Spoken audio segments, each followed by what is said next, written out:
yourself and writing it in your journal and saying, this worked for me and this happened or this didn't happen. And then another thing that we also need to be mindful of, which, and this is the very sensitive one, how do we ask for feedback? How do we ask, oh, how did you take it? Because when we think about communication is not just about what we said, it's also about what the other party heard. So when you talk about it, I've seen people in the chat, oh, what was the fourth comment? What was the fourth point? What was the third point? I will put all those in the summary before I sign off. But communication is the feedback loop. And a lot of the time, please, let's not take communication as personal attack, right? It's not personal attack. It's really just about feedback in terms of, oh, Yinka, you came out to say it like this, but this is what I heard. Okay. And it's nice, again, to take a step back and reflect. If that is what people heard, then what do I need to adjust in my operating system if this is what I intended? So don't come at them like, oh, but that's what I said, right? Yes, that's what you said. But sometimes people heard different things. So let's be mindful that you might need to repeat things several times and have the patience and the grace to continue to realize that we all learn at different speeds. Our computers are all operating at different frequencies. So let's give that people the love of saying, oh, how did you hear this? How did you interpret this? And how do you want to learn this better? So, ladies and gentlemen, I'm going to stop there. I'm not sure if we have any time for a few questions or comments, but it's really nice, talking to you. And like I said, I would put all the points in the chat for all those who missed it. So thank you all very much to the organizers and the 5am Club. And I wish you all the success in your endeavors and the work that you want to do, because success is actually what you create, it's what you decide on, and it's what you build by yourself. Thank you very much.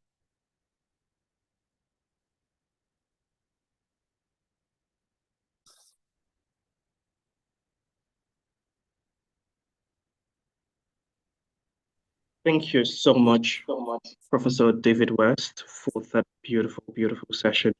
Honestly, this is really, really impactful, and we sincerely appreciate the time you took out for this out of your busy schedule. Thank you so much. Please do send your chats appreciating Professor David West for taking out time for this. Honestly, you would not know what decision she had to make to ensure that she's available today. Thank you so much, and we really do appreciate it. Thank you. And do enjoy the rest of the day, Ma. Thank you very much. So thank you all very much, and I really appreciate it. So We can if you hear have you any comments. I think you're not muted. Am I muted? No, I'm not muted. Okay, maybe the host is muted. Okay, we can hear you. Okay. So thank you very much, Tomi, and it was really an honor and a pleasure. So I wish you all the best, and please, let's reach out and connect. And I'm happy through the organizers, you can connect, and let's see how we can get this done better. Thank you very much. All right. Just a few communication from our end.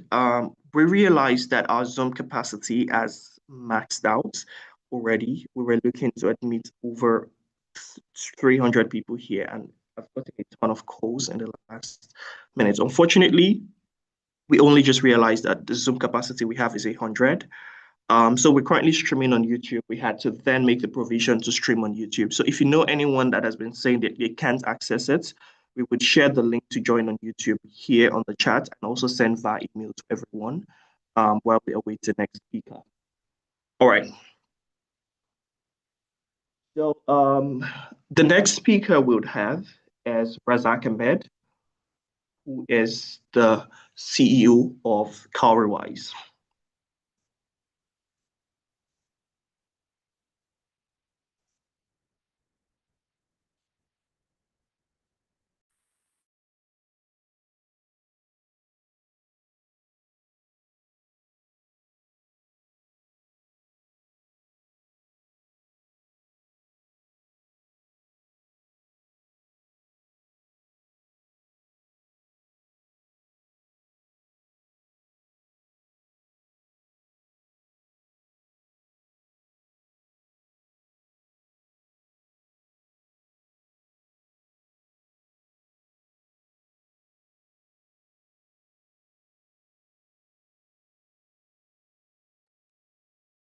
All right, let's put our hands together as we welcome Razak Ahmed, the CEO of Cowrywise. Razak, kindly confirm you're able to share your screen.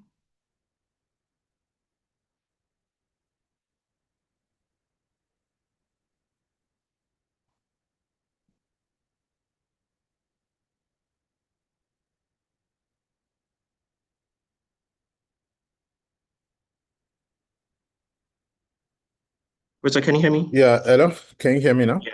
Yes, I can hear you. Okay, so I was having an issue with a meeting before. So I'll need permission. I'll need access to be able to share my screen.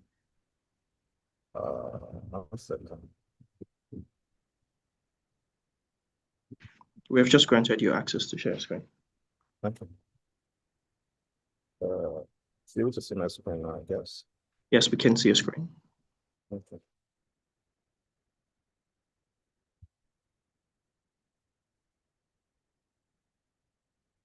Okay. Are you good? Can you see my presentation now?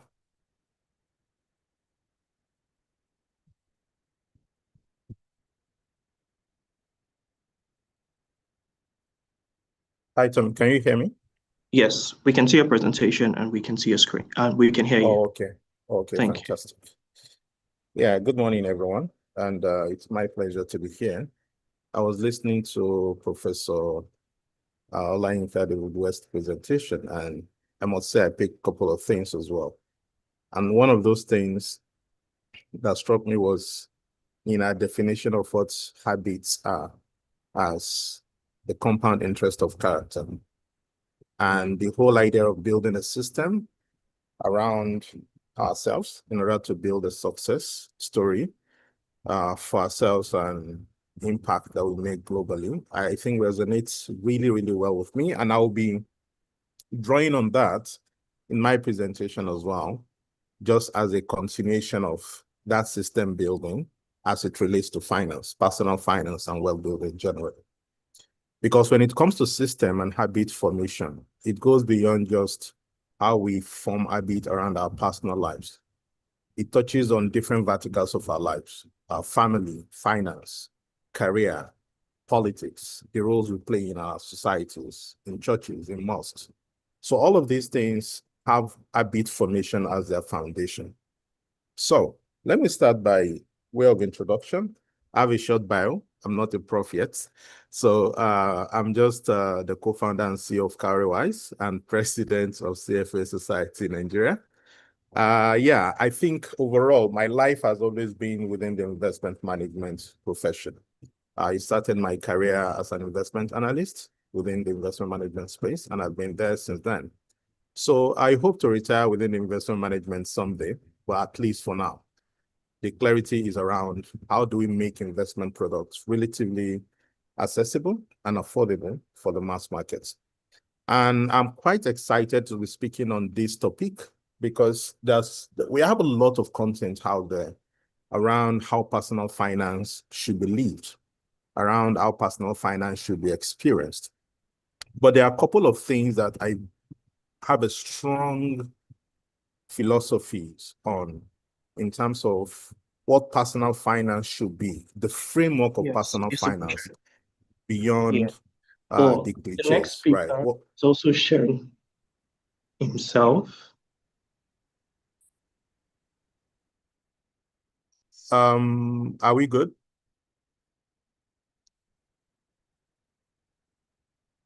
Yes, we are, Razak. Please Okay. continue.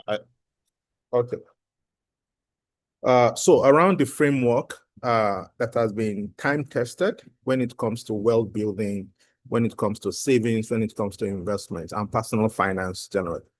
And these are not frameworks that are limited to the Nigerian society alone, but frameworks that are globally demonstrably tested to work over time. But of course, putting the nuances of the Nigerian environment in context of that, right? So I'll start with an important data set. And this data set speaks largely to the global wealth equation. And what that simply tells us is how the wealth stock of the world is distributed among adult population of the world. So I'll speak to two data sets here. One is the top 1% of adults in the world controls almost half of global wealth. And the second important data set here is the bottom 50% of adults worldwide control just 2% of global wealth. So this is a huge inequality at play. And between these two percentages, we have those who are in the middle, relatively controlling relatively fair share of wealth relative to their population proportion within the adult population. But the most important part here is that top 1% controls almost half of global wealth, and bottom 50% controls just 2% of global wealth. These two cohorts of people are completely different in terms of how they've evolved from childhood to adulthood.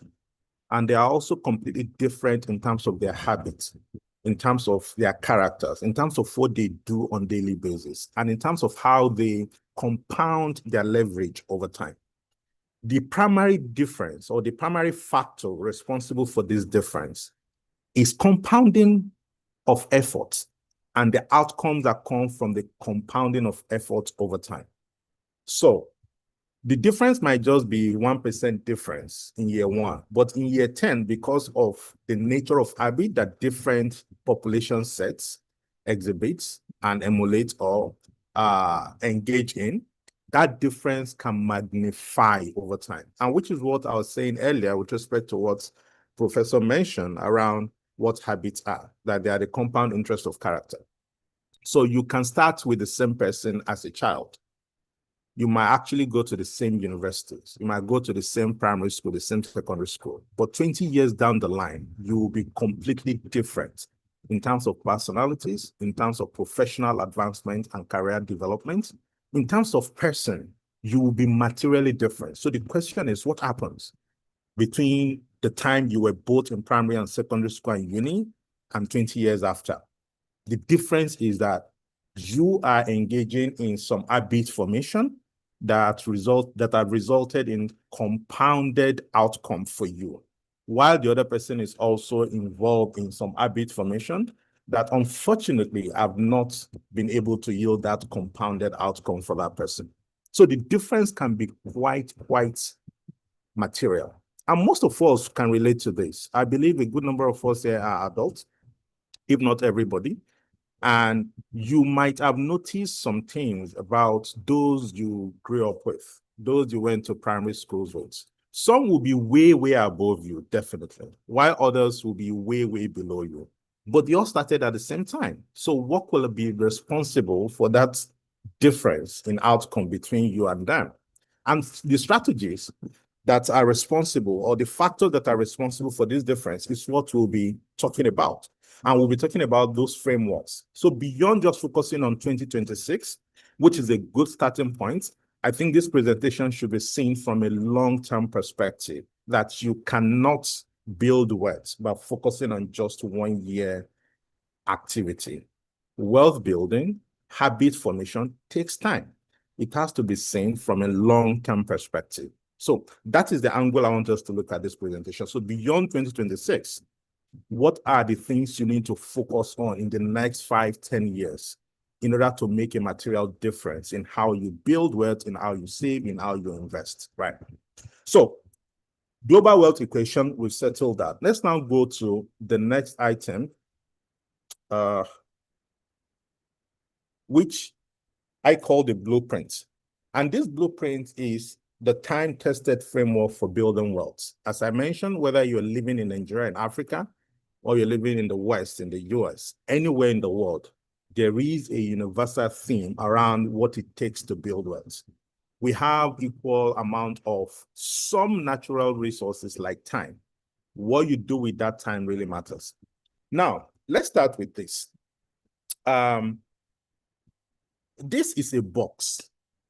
And this box can be seen as the box of the universe of opportunities that exist between the time of birth and the time of death. So the left-hand side of this box is when we're giving birth to, and the right-hand side is when we leave this world. So on the average, this doesn't apply to everyone. On the average, we all have equal opportunity set on the average. And what I'm saying on the average is that some people start their life with some advantages, while some start their life with some level of disadvantages. But on the average, let's assume we are all starting with the same amount of opportunity sets from the beginning of our birth to the time we are leaving the world.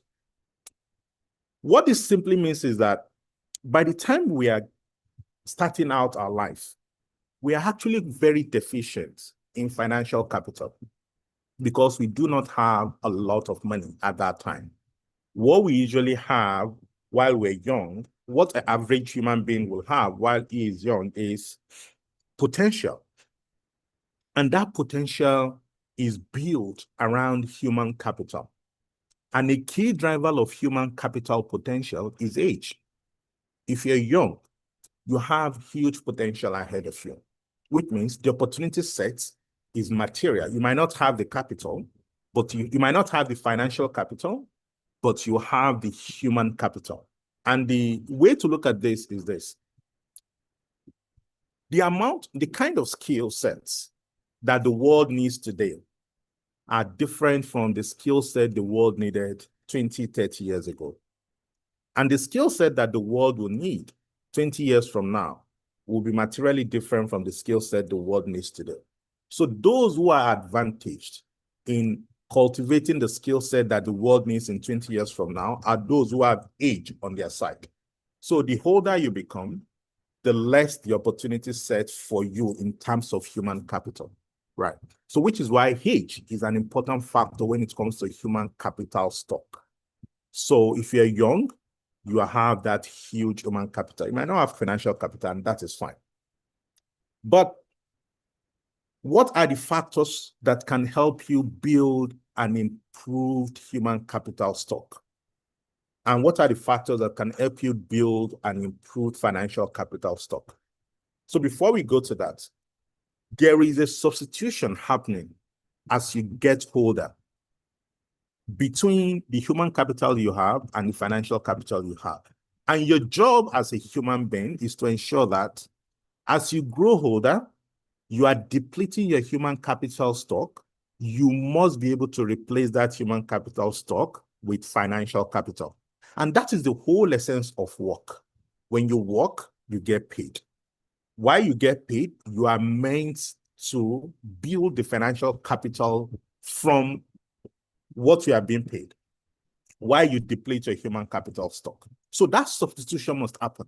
So what we see over time for a good number of people that may be responsible for the difference and inequality I showed earlier in the global wealth equation is that some people spend and deplete their human capital without building their financial capital. And this is where wastage comes in. This is where lack of planning comes in. This is where not thinking about the finite stock of human capital and financial capital in the right way comes in. So as you spend time every single day working, as you spend time every single day receiving salaries, have it at the back of your mind that you are actually depleting your human capital. So if you're depleting your human capital, in order to keep your stock of wealth constant, you must be able to convert what you are being paid as a result of the depletion of your human capital to financial capital. You have to do that. Otherwise, you will struggle down the line. Now, before we go into the transformation of human capital to financial capital, let's look at some of the factors that can help you build competitive human capital and factors that can help you build competitive financial capital down the line. The first in human capital development is learning and development. You have to learn. And learning here goes beyond going to school, primary, secondary, university. This is a continuous process all across your age cohorts. From younger age to older, you must continuously learn and develop yourself. You must pick up new skills. You must unlearn sometimes, pick up new skills, and relearn what you've learned before. The second part is career development. You have to have a career. Of course, that is a bit fuzzy right now. Fuzzy right now in terms of what is the definition of a career. But there has to be a career path for you, what you are known for, what you've spent significant part of your time developing, the competence people know you for. When your name is mentioned today, what do people remember? What comes to the minds of people in terms of this person is known for product design, this person is known for digital transformation, this person is known for finance, this person is, there has to be something people know you for, something you're extremely good at. And that is what your career is all about. And then you have to take a lot of risk as well. You need to experiment. You need to experiment at the very early age. When you are young is the time you have to experiment, to take risk, right? So for the financial capital, the question becomes, as you build this financial capital over time, what then do you do with them? Like, what do you do with the money? Because we're all going to die anyways at some point. Then the next question is, you need to build legacy. How do you transfer the wealth you build so that there can be some generational transfer of wealth? Some of the people listening here probably enjoy this. They might have enjoyed the transfer of wealth from their parents, grandparents. So there is legacy. How do you transfer the wealth you've built as a result of the accumulation of financial capital? And there's also the concept of wealth protection. So as you build financial capital, as you build that stock, you also want to protect it. So what you invest in will be different compared to what you will invest in when your financial capital is tiny. When your financial capital is building up, you will take less risk. You will want to protect that wealth rather than building wealth. So there is a wealth building stage, and then there is wealth protection stage. So as you get older, as you build more financial capital, your objective will move towards wealth protection rather than just building wealth. And of course, as you have more financial capital, that is when you have to do a lot of savings and investments. And we'll speak to some of those things as well in terms of what are the things that you need to invest in, what are the things you need to save, and so on and so forth. So overall, the summary of this is, for the human capital development, some things drive it. A key part of that is learning and development. Your whole history of school, academics, and education, they are all important when it comes to human capital development. Your career, where you've worked, the lessons you pick, the people you work with, your manager, how they help you develop the person you become, your career, what people know you for, and the kind of risk you take. And when I talk about experimentation and the kind of risk you take, it's about the things you put your hands into. What you do in your church, what you do in your mosque, what you do in your community, what you do in an NGO, all those things are part of experimentation, because at the end of the day, they help to build your social capital, which is an important part of human capital that can eventually be converted to financial capital. And then on the financial capital side, of course, legacy, wealth protection, and savings and investments. Now, this is where it gets tricky. What we've discussed so far is based on the conversion parts that meet expectations, meaning that we are assuming here that everyone has an equal amount of opportunity sets to convert human capital to financial capital, which means as you deplete your human capital, you are converting that equal amount of depletion into financial capital stock, which builds over time. But that is not the only scenario that is possible. There are two other scenarios, and we need to clearly look at this to ensure that you can assess this to see where you fall as a human being. So the first one is the conversion part that performs below expectations. And this is a form of disappointment, because you can have an instance where someone started out really, really well, went to the best primary school, went to the best secondary school, went to the best university. But down the line, 20 years, 30 years down the line, the person's financial capital is materially lower than it should be. I'm sure we have some people around us that we can point to in this regard. What this simply means is that the person hasn't been able to leverage their human capital to build a solid financial capital over time. So they reduce the opportunity set when it comes to wealth building. That is value destruction, technically. Sometimes the reason for this might be self-inflicted. Sometimes it might be the environment. Sometimes it might be things outside your control. It might just be that the wealth of a nation or the wealth of a state is shrinking globally. So, and you cannot, as an individual, outgrow that shrinkage as a country, right? So that exists. Then there is another opportunity, there is another path, which is the last part here, where the conversion path performs above expectations. And this simply means that you might see someone who went to Odonyogi Primary School in one village, one public university or state university that is not, probably Free State University with low quality. But 20 years down the line, the person has been able to leverage that limited opportunity to create an above average outcome. That also exists. And a good number of Nigerians fall in this particular bucket because a good number of Nigerians probably went to, not a good number of Nigerians went to public schools. I think those who are currently within the professional space went to public primary school, public secondary school, some public universities, and they're occupying important positions. They've created wealth. And when I talk about creating wealth in this presentation, I'm talking about legal means of creating wealth, not, if you understand what I mean. People who are creating wealth in a way that can easily be explained, that can be verified, following what the wealth code is without, going outside what is legally permissible. So these are the three possible paths. A path that meets normal expectations, a path that performs below expectations, and a path that performs way above expectations. The most important thing here is some people have been able to leverage time, leverage opportunities within their immediate environment, leverage their career, leverage their network to convert their human capital and time into a growing stock of financial capital. And this is the framework we need to have at the back of our mind, that every single day that passes, today is Saturday, as today goes by, a time has passed.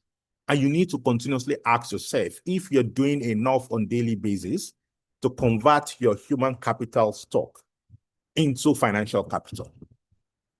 Are you building the competence that an employer will want to pay for? Are you building the leadership skills that someone can see and wants to reward and put you in a position of leadership within the company that you work? Are you building the skill set to discover opportunities around you, in your society, in your country, in Africa, in the world, that an average person can pay for because you're providing solutions for that? These are the ways you need to think about the way you live on a daily basis. That conversion matters. If you're not remembering anything in all of this presentation, just remember that on a daily basis, you need to figure out how to convert your human capital to financial capital, because that is the basis for wealth creation over time. And it's not something that happens overnight. It's something that happens over time. It is something you need to continuously do. You cannot create wealth overnight. It is not done. It's a universal framework. It's a universal truth. It is something that gets created over time, and it gets created by the actions you take on a daily basis. Now, we've seen these three scenarios, the three parts. We've seen the global wealth distribution. Now, let's see what different groups, the top 1% that we mentioned that control almost half of the wealth, global wealth, and the bottom 50% that controls just 2% of global wealth. Let's see how they are different, what they invest in, what they spend their money on, and so on and so forth. Now, I'll speak through this chart slowly so as to ensure that the message gets passed across as effectively as it should. What this simply shows is the low here means low income adults, adults with low income, and then the high is high income adults, adults with relatively high income. You can see the distribution of the assets between these two groups of people. Of course, in between them, we have other groups, those that are relatively okay, and so on and so forth. What is clear here is these 2 points that I've mentioned in terms of asset holding, and we can continuously assess our own personal lives along this framework.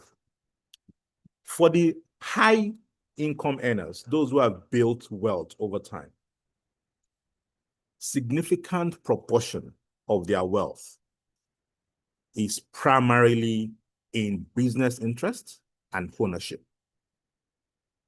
Ownership of an asset constitutes significant proportion of the wealth of the top 1%. And ownership of an asset could be you investing in a company, could be you owning a company, could be you managing an asset, and so on and so forth. So if you want to behave like this top 1%, and now there is the argument as to whether this is a causation or just a correlation, that once you are in the top 1%, you naturally own the assets, or that owning the assets is the primary driver of you becoming the top 1%. I think it's a little bit of both, because when it comes to wealth generation, one key factor responsible for wealth generation is ownership. And ownership doesn't necessarily mean you have to start the business. Ownership means you investing in things that can give you some ownership stake. An example of that is you investing in stocks. Stocks investing gives you ownership. It gives you the opportunity to enjoy the upside that comes from ownership. So even if you're not starting your own business, and in this case, not everyone will start his or her own business, we still have to work within an established organization. We need to work for other people. There is nothing wrong with that. But the most important thing is that as you convert your time into cash, ensure that that cash is also invested in some form of ownership.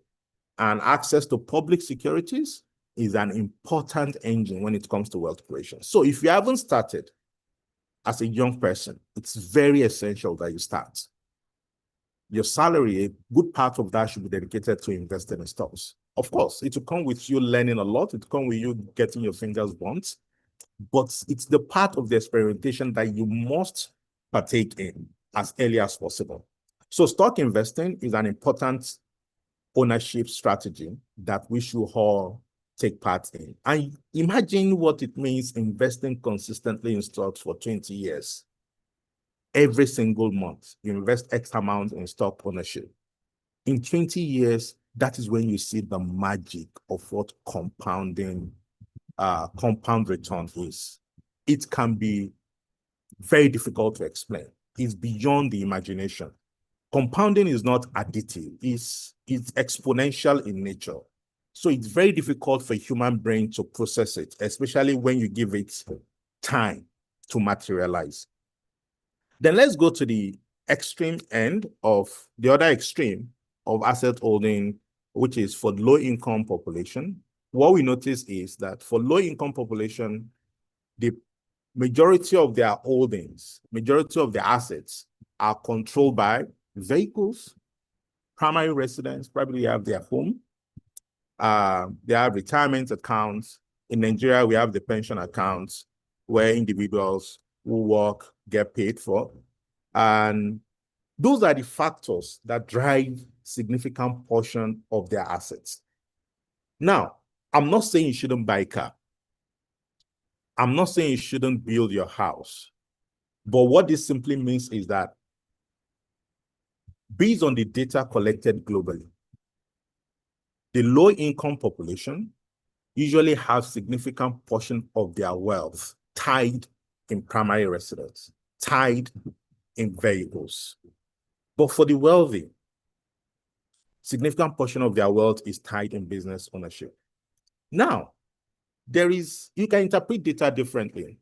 And what this simply means is that for the wealthy, because their wealth base is really, really high, the vehicles and primary residence value is just a tiny proportion of their wealth stock. So this might be, so we need to interpret this carefully as not suggesting that we shouldn't buy vehicle, we shouldn't buy primary residence. What this simply means is that as you grow your wealth, the proportion of your wealth stock that is controlled by your primary residence and vehicles would decline because your wealth stock is improving. So that needs to be put into consideration. There is also the part of liquidity, which shows that for the wealthy, they really don't have significant amount of money tied down as liquid assets. A good portion of their wealth is very liquid, like owning business, like private business, for example, real estate. Some of those things are not too liquid. And this is also a function of proportion. Because if you have 1 billion naira, for example, in liquid cash, and your total asset base is 10 billion, which means your total liquidity, your liquid assets to total assets is just 10%, right?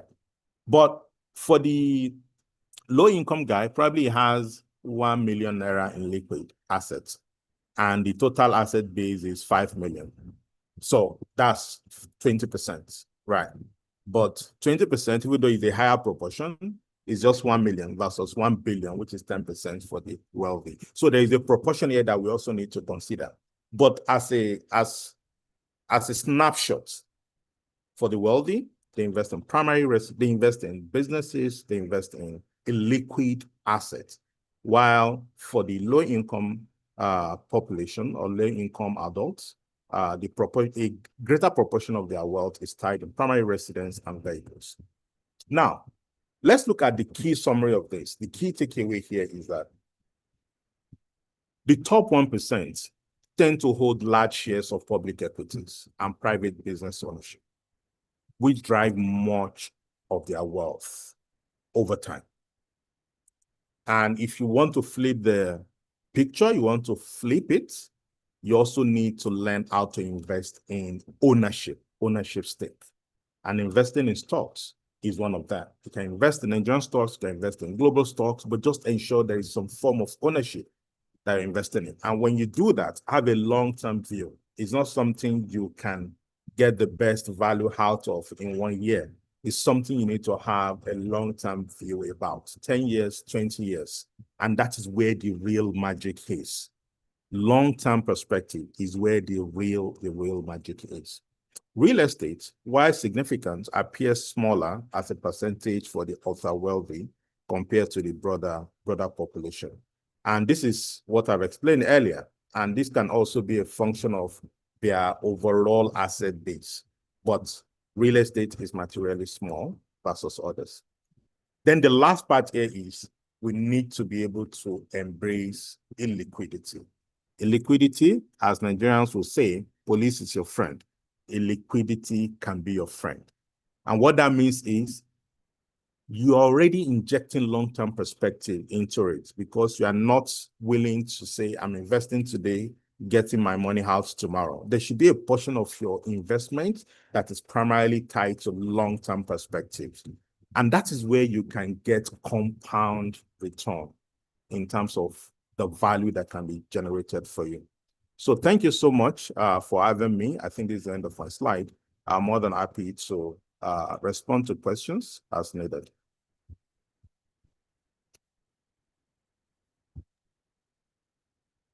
Oh, wow.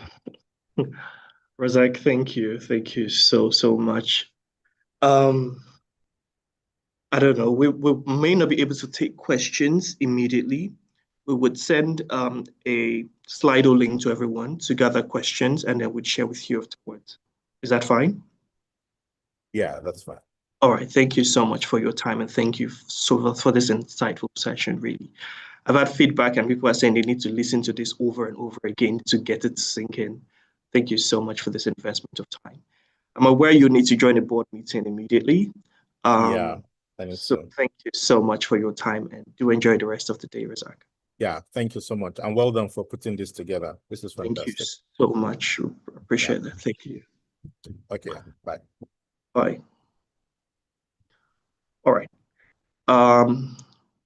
Very quickly, we're going to have the next speaker. We're meant to go on a few minutes of break, but unfortunately, we might not be able to take that. And I was also meant to talk to you about the 5 a.m. club, but we'll just move that to the ending of the session. I think it's getting a bit more intense.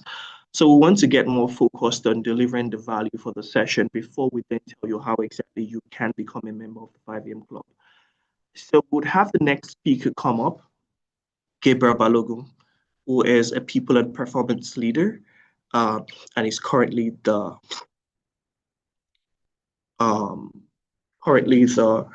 head of talent development and Money Point, director of talent development Money Point. Hi, Gabriel, can you hear me? Loud and clear. I can hear you. Morning, how are you today? I'm good. I'm All right, doing thank well. you. Good to Thank have you. everybody. Thank you so much for your time. All everybody. And we can see you as well. Awesome. I'm audible, right? Yes, very audible. Solid. All right. I can begin. Can I? Yes, you can, Gabriel. Hi, everybody. Good morning. I am Gabriel Balogun. And beyond my CV, beyond my bio, beyond everything that everyone chooses to describe me as, I like to define myself as that person that helps you to perform better at work and in life. And this is revealed in the kind of experience that I've gathered over the years and the kind of jobs that I have dedicated myself to do. I'm not my title. This is who I am, helping you. The goal is to leave people better than I met them. And so every day of my waking life, I am extremely focused on ensuring that when I speak to people, whether as a talent development leader or as a personal brand enthusiast or as a religious person or in any act that I wear as a father, a brother, a mentor, a coach, the goal is to help you perform better at work and in life. I have about 20 minutes. So in 20 minutes, I would talk to us on the laws of career leverage. I think my session is titled Invisible Levels. So this sort of fits into that. And the goal, again, with this session or the outcome of this session is to help you act how you can grow your career in 2026. All right. If you stare at the image on the screen, many people today are on the left side of the screen. You ask an average person, how are you going to grow your career in 2026? They're confused. It's all muddled up. They don't know what to do. They don't know what steps to take. They don't know what role to play in how they will achieve their goals, right?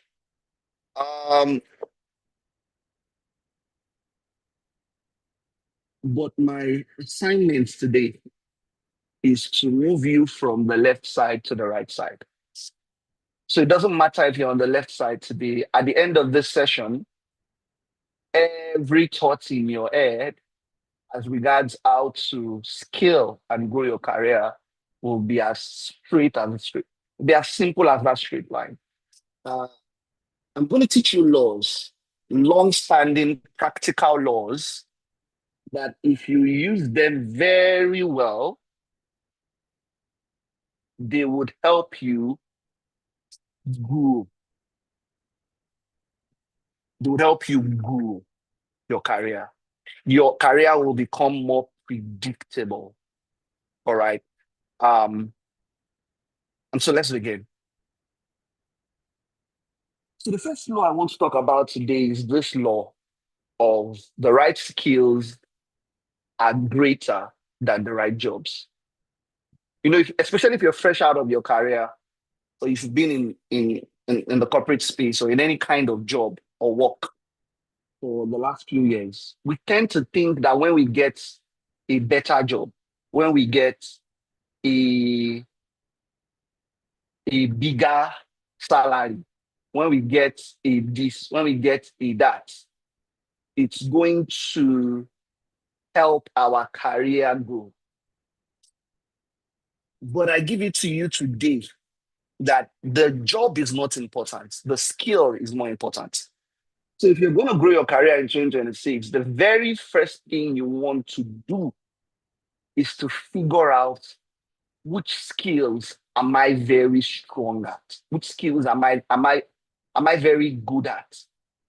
And are these skills marketable skills? Are these skills the skills that if I take anywhere in the world, people will do business with me?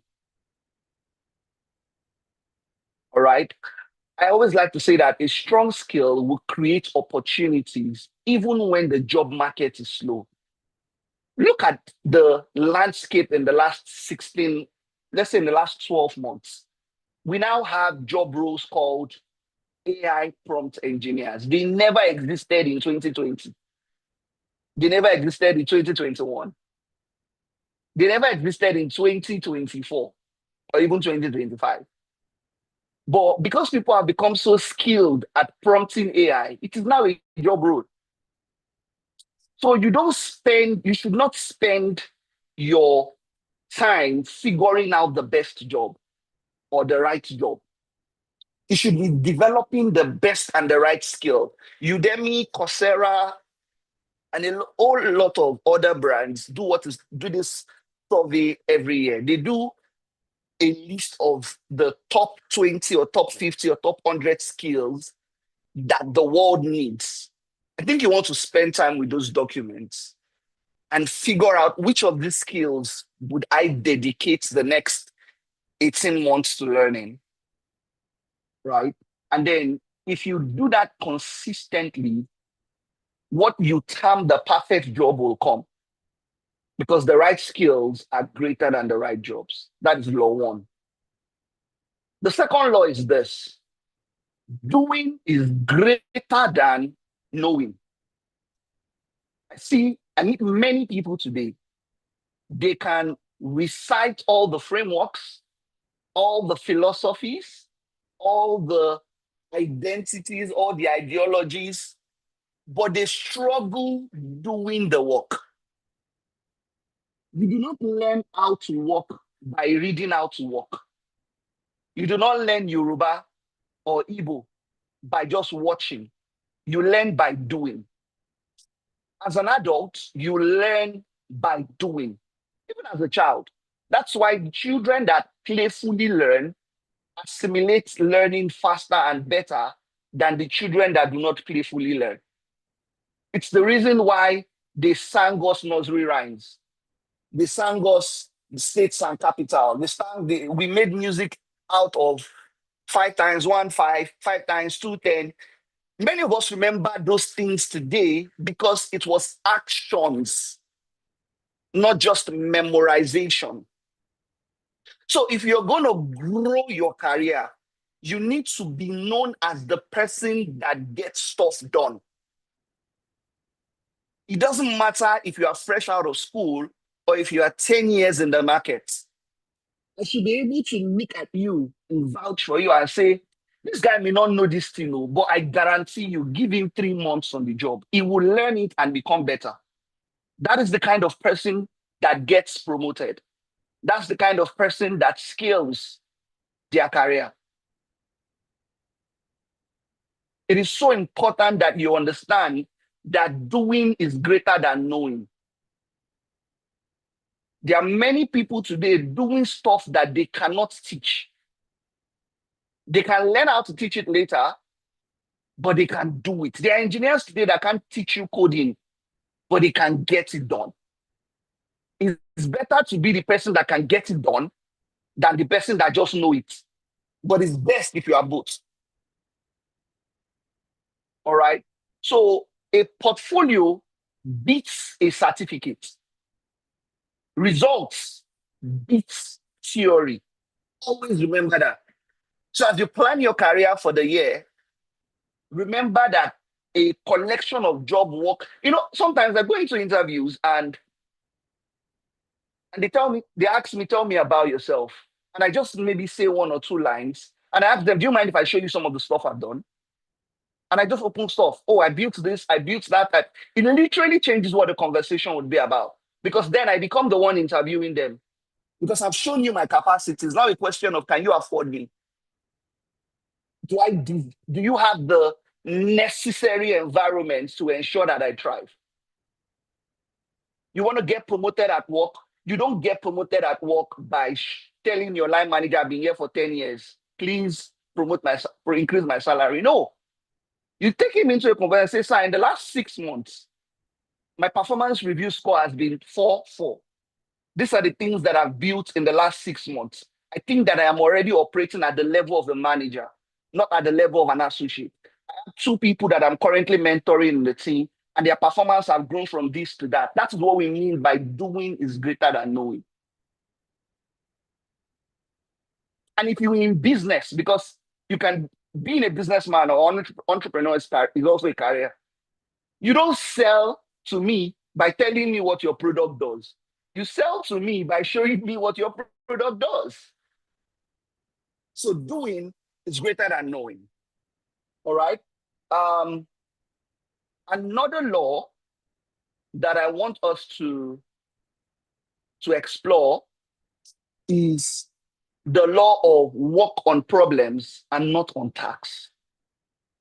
Please, in 2026, work on problems. Tasks makes you replaceable. If all your job, that is why people that were great typewriters, when the personal computer came, they lost their jobs. Because now they didn't need those that could use typewriters anymore. They needed those that could use computers. And then at some point, if all you could do was type, you're not needed because I can also type. You know, there were some people in those days that used to write shorthand. How many of you, if you're a millennial, you most likely learned shorthand in your business study in secondary school in JS1 or JS2, if I'm right. It doesn't exist anymore. Those are task-based roles. You want to be the person that can solve problems. Solving problems make you indispensable. Look at Tomilola, for instance. I know that if I have a virtual program to run, I can outsource it to Tomilola. Why? Because he has done it. But because beyond even doing it, he also shows that he knows how to solve the problem of bringing people into an online environment and taking them to a destination that you want them to get to. But if all Tomilola knows how to do is to create Zoom link, I most likely won't need him. I can do that myself. So you need to look at your work today. Where are areas of the work where all you do is just tasks and you're not solving problem? Your leverage grows every time you pick a problem in your team and solve it. All right, so I missed some things. For each of these laws, I'm going to give you assessments that you're going to do. And I'm sure the 5 a.m. club would collate this and build on it. So for the first rule, right skills greater than right jobs, I want you to write down in your notepad one skill that has gotten you recognized and rewarded. Write it down in your notepad now. One skill, just one. You don't need to write 20. What is that one skill that everybody praises you for, that has gotten you recognition and has gotten you rewards? Write down that skill. Then the second one is doing is greater than knowing. I want you to write out one project that you are going to start this month that proves that skill that you have written down. So you claim that you can speak well. What is one project you are going to do in the next 30 days that will solidify and show everybody that cares to listen that you are really good at speaking well? All right. If you're an entrepreneur on the call, figure out one problem that skill can solve and dedicate the next 30 days to solving it. Again, remember, I'm in talent and development specialist. This is what I do every day at work. Help people perform better at work. So I'm not going to give you theory. If I don't give you assessments to practice what you've learned, I've wasted your time. So you do yourself a lot of good if you do those assignments and do them well without supervision or without supervision. Because if you can't do that, then you can't scale your career because you're not a disciplined person. All right. The third one is work on problems. And the assignment for this is now figure out one problem in your industry or in your team that you are going to solve this month or the next month or this quarter. So if you work in a team, you do performance review almost every 3 months. So figure out what's one problem in this my team that I'm going to solve. Now, after 3 months, I will write down and say to my manager, at the end of these 3 months, one of the achievements I had was that I ensured people stopped using form to collect survey. And we automated the process of collecting surveys. Instead of sending forms, people just click a link now. All of those things, figure it out. I guarantee you that if you do those 3 things, you will find something that will become a leverage for you in that team or in your business. All right. If you are smart enough, the assignment for this, which is write one problem or one you will solve in your team or in your industry, can become the project you work on in law 2. All right. Let me run us through many more laws and then we'll call it a day. Beyond those 3 core laws, there are like several other laws that you can see on the screen that I think are also good for you to know. The first one is just be a person that can execute. Nobody cares if you're an ideas merchant. ChatGPT has taken your work. Nobody cares if you can think about things alone. Your strength as a think tank or as a strategist is not in how well your thoughts are formed, sir or ma. It is what? In how well you can execute. The strength of strategy is in execution. So you need to also become a person that is dependable. There are people in your life today that you know that if I have certain concerns, I can never take it to them. Because all they will tell me is, hey, we are praying for you. God will help you. But there are people in your life that you know that they may not pray for you. But if I tell them, they'll say, guys, sit down. Who will think this thing? How will he get this thing? You value those people more than the other guys. So how do you think? And sometimes we forget that human beings are the same. We're all the same. The things you don't like, many people don't like it. The things that won't work for you, many people, it doesn't work for many people. So don't think that because I don't like this, another person will like. No. If you don't like people that you can't depend on, nobody will like you if you're not dependable. So be a person that knows how to get stuff done. This is extremely important if you are in the early stages of your career between 0 to 5 years, right? Another thing you want to figure out and you want to pay attention to is focus on value, not title. Focus on value, not title. Focus on value, not title. So important. If an opportunity presents itself, your question should be, is this opportunity going to make me more valuable to my world? Mr. Razak was talking about how much you need to be able to convert your human resources into financial resources. I will tell you this at no cost and for free, that value is the means of exchange. It's not money, it's value. There are people today that trade stocks for the value. That's why when they hire you into a senior role, maybe as a chief marketing officer or chief something, they give you stock options. That's valuable. You never had to buy those stocks in that company.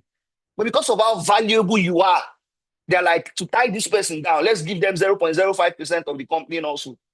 And we'll still pay the person a salary. I still send the person to school. I still give the person a car. I still pay for the person's children's school fees. Value.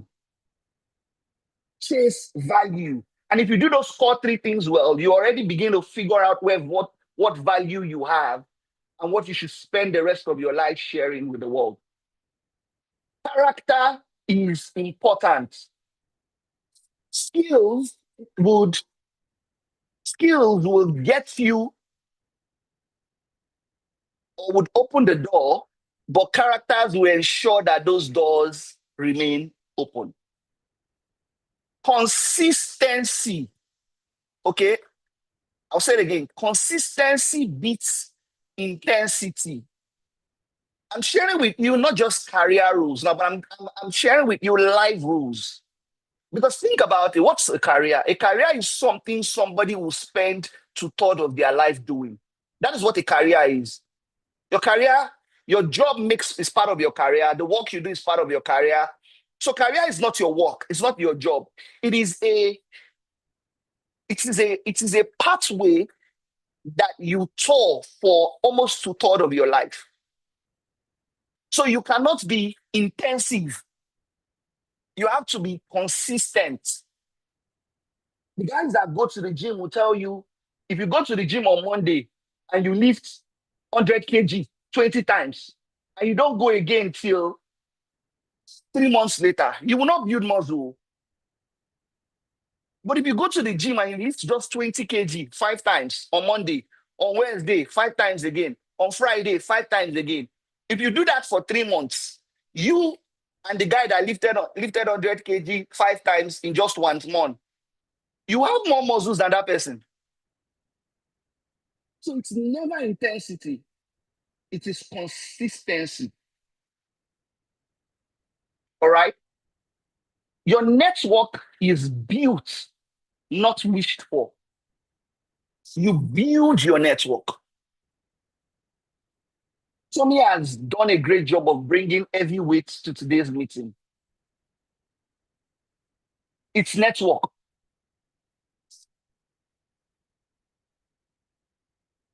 All right? I don't know about others, but I can speak for myself. I'm not getting a dime for doing this.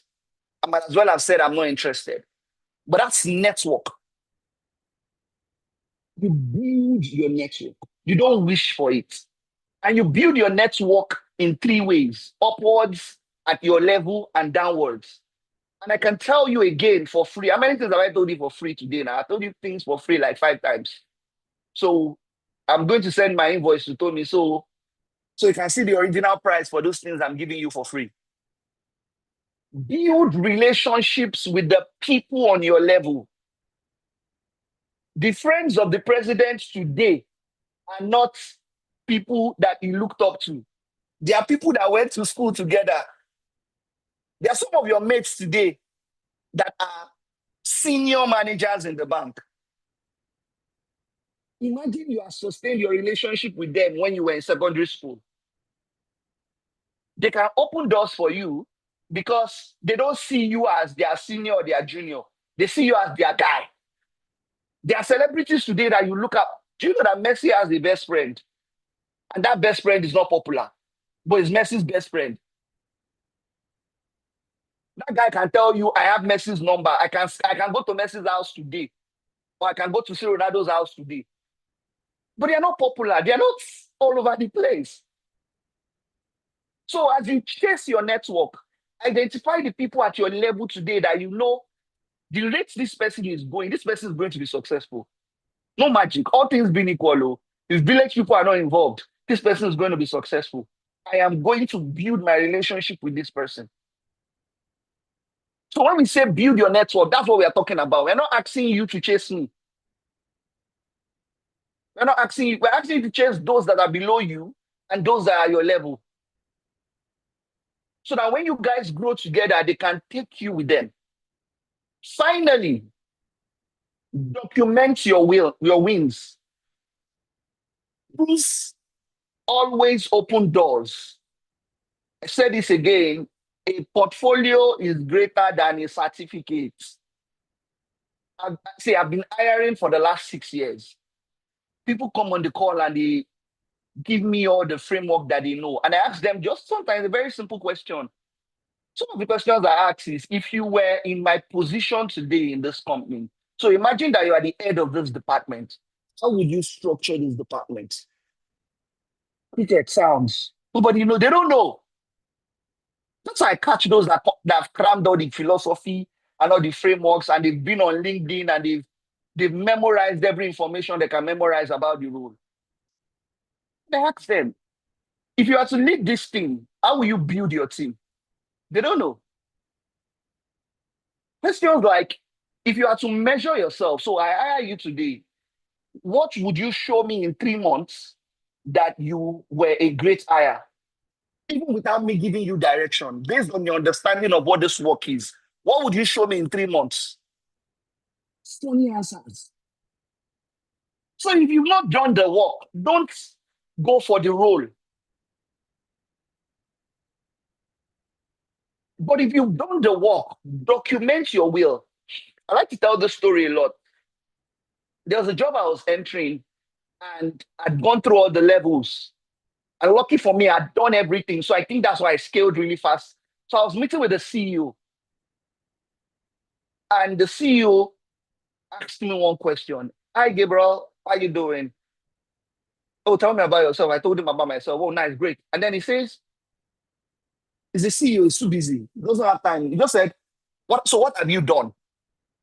And I just asked him, can I share my screen? He said yes. And I just shared my screen and showed him the digital learning academy I built when I was at Utiva. Because I helped Utiva transition from physical training to online training.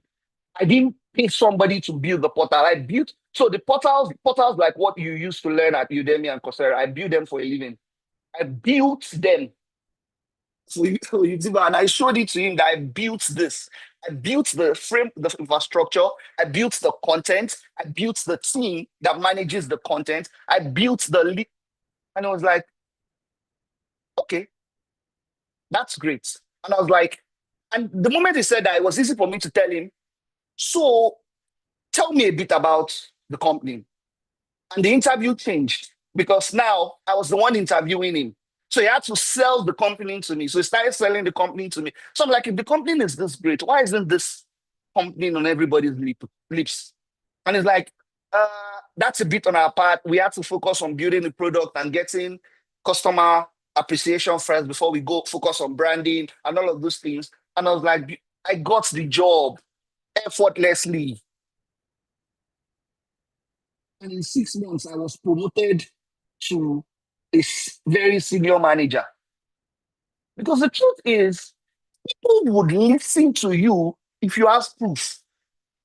That's why when you're arguing and you're arguing and you're arguing, they say, no be by argument, now by what? Now by proof. Show us proof. Now by evidence. Show us evidence. No be touch or cho. So my people, I leave you with this final words. You don't build leverage by lobbying. You build leverage by solving problems and showing up consistently. Let me say it again. You build leverage by solving problems and by showing up consistently. Thank you very much for listening. I am not sure if we can take questions, Tomilola, but if we can, I will be happy to take 1 or 2 questions. But yeah, if not, thank you very much, guys. Have a beautiful, beautiful day. Thank you so much. Thank you so much, Gabriel. Honestly, this, I don't know, really, this is really, really powerful. Thank you so much.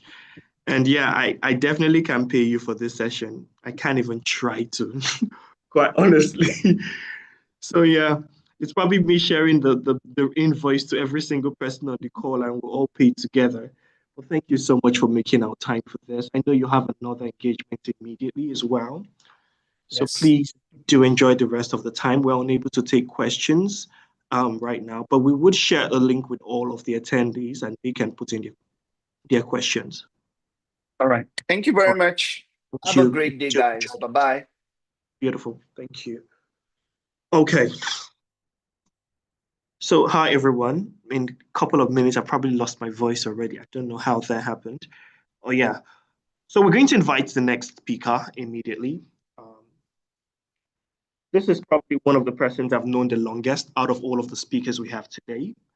I knew her since 100 level, and she has been a huge, huge impact.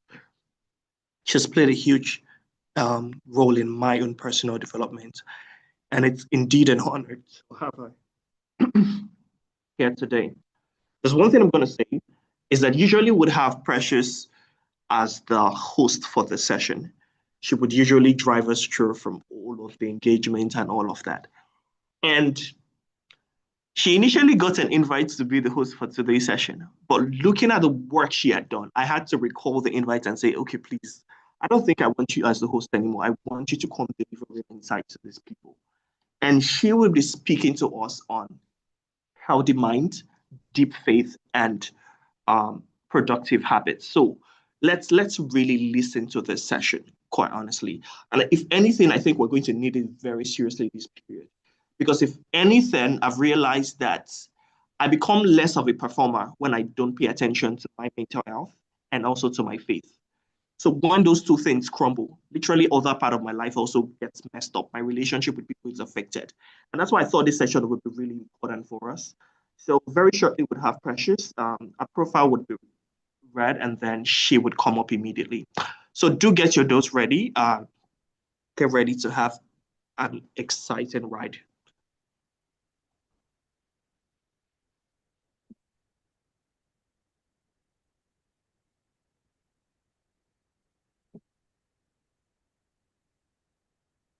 Okay, so I just wanted to clarify if I'm waiting for my profile to be read. Oh.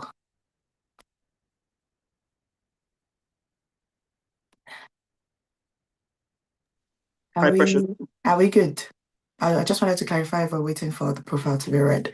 But if we could Yes. skip that, if it's fine Okay. if we were gonna skip that, just so we can manage time effectively on this call today. Good morning, everyone. I think it has really been a very intense session. And when I say intense, I mean mightily intense because the lineup of speakers who have come before me has felt like, okay, what's going on here? Oh, you'd love to hear my bio. That's the setup. Okay. It could be shared. Let it be shared, please. Let it be shared in the chat box. Malami is a behavioral psychologist, social entrepreneur, and the founder of Mental Drive Africa, a platform committed to advancing mental health awareness and behavioral change across communities. An alumni of the University of Essex, with a strong background in psychology and social impact, Precious works at the intersection of mental health, behavioral change, and community development, helping individuals and organizations build healthier and more resilient mental states. Her work is driven by a passion for advocacy and practical mental health solutions. Ladies and gentlemen, join me as I welcome on board Precious Adeyinka Salami.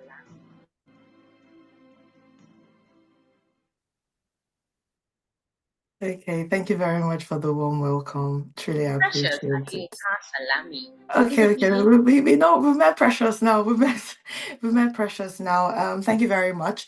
So I did not ask for the bio to be skipped because I do enjoy having my bio ready. It took me a lot of work to get there, and I say this humbly when I say that it is not work of 2 years, it's not work of 5 years. It's spanned over a decade of my life. So I do appreciate my bio being read, and I just wanted it skipped because I feel it is more important for me to deliver on the conversation that we're going to have this morning than for my profile to be read. I could read it at the end of the conversations, and like I said, it has been really intense this morning. But one of the things that we're going to do very quickly in under a second or other 30 seconds is you're just going to tell me how you feel in the chat box. So use a line, just a word. I don't want you to feel, oh yes, I'm energized, oh my morale is high. So in the very quick 30 seconds, use a word, just any word that comes to your mind. Describe any emotion, describe any feeling, describe whatever is coming to your mind right now. From all the conversations you've had this morning, from your waking up to your to your registrations, to your attendance this morning. Just say one word that you feel, one word that explains how you feel, enlightened, happy, optimistic, impressed, inspired, excited, okay, fulfilled, aligned, overwhelmed. Now that is what I'm looking for. Motivated, pushed, impressed, hopeful, transformed, motivated, grateful. Okay, so that's about 30 seconds. So why did I say I was looking for the word overwhelmed? If you had truly been, aligned with everything that has been spoken, awesome, thank you, everything. If you're truly aligned with everything that has been spoken of here today, you would realize one thing. You get overwhelmed with a lot of information. You feel congested. You feel like, if you feel like, yes, you are ready to go take charge of the world. And at the same time, your mind might begin to play tricks on you. Your mind might begin to make you feel like, as much as you've heard everything, you now have to put yourself on a pedestal to deliver. That is why I said I was looking for that word overwhelmed. A lot of speakers have gone before us. My bio has been read and everybody has gotten to meet me. You would be very honest with yourself to realize one thing that would make the difference. One, acknowledge your feelings, acknowledge how you're feeling about this session, how intense it has been, what you're able to write down, what you need to do, how you need to move from 1 to 2. Because a lot of times as leaders, this is actually off of my introduction, but it just felt necessary for me to say it, and I'm going to try to keep to time as much as possible. A lot of times as leaders, it's not because we don't know what to do. It's not because we can't figure out how to do. It's because in the transition from what to do to how to do, life sometimes can be life-ing. So I'm going to use some words that might be relatable to us because I'm Gen Z myself.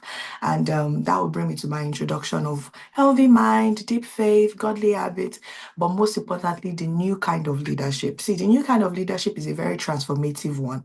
We're in an era where people, the most popular thing we say is, oh, Gen Zs are different, right? Aha. So when we say Gen Zs are different, it's because we are living in an era of Gen Zs. I'm Gen Z, so just leave it like that. But when we say Gen Zs are different, it's because Gen Zs are daring to step out of the norm. So a new kind of leadership, leave the slide that way. A new kind of leadership is a different kind of leadership. So the question you would ask yourself after this summit would be, what are you doing differently? So going to my slides now, the first one says leadership is costly. It is very expensive. Leadership, we always say not everybody is born to be a leader, but I would say this categorically, everyone has that attribute. It is execution that matters, just like Gabriel has said. It is execution that matters. It is the doing, not just the knowing. Everybody can learn how to. You can go online, you can go on ChatGPT, learn how to be a new kind of leader. In fact, new kind of leadership, you can Google and then you find different words. But that is knowledge. So it is more about the doing, and that doing is what is costly. But as a mental health professional, I'll tell you this.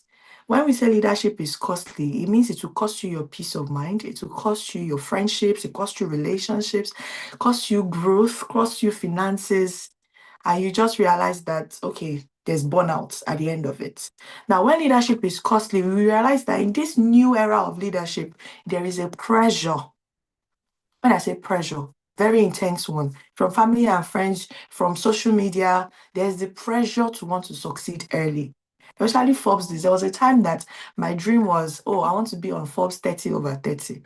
And then I'm just looking at 30 approaching and I'm like, oh God, what's happening? I've not hit that $1 billion yet.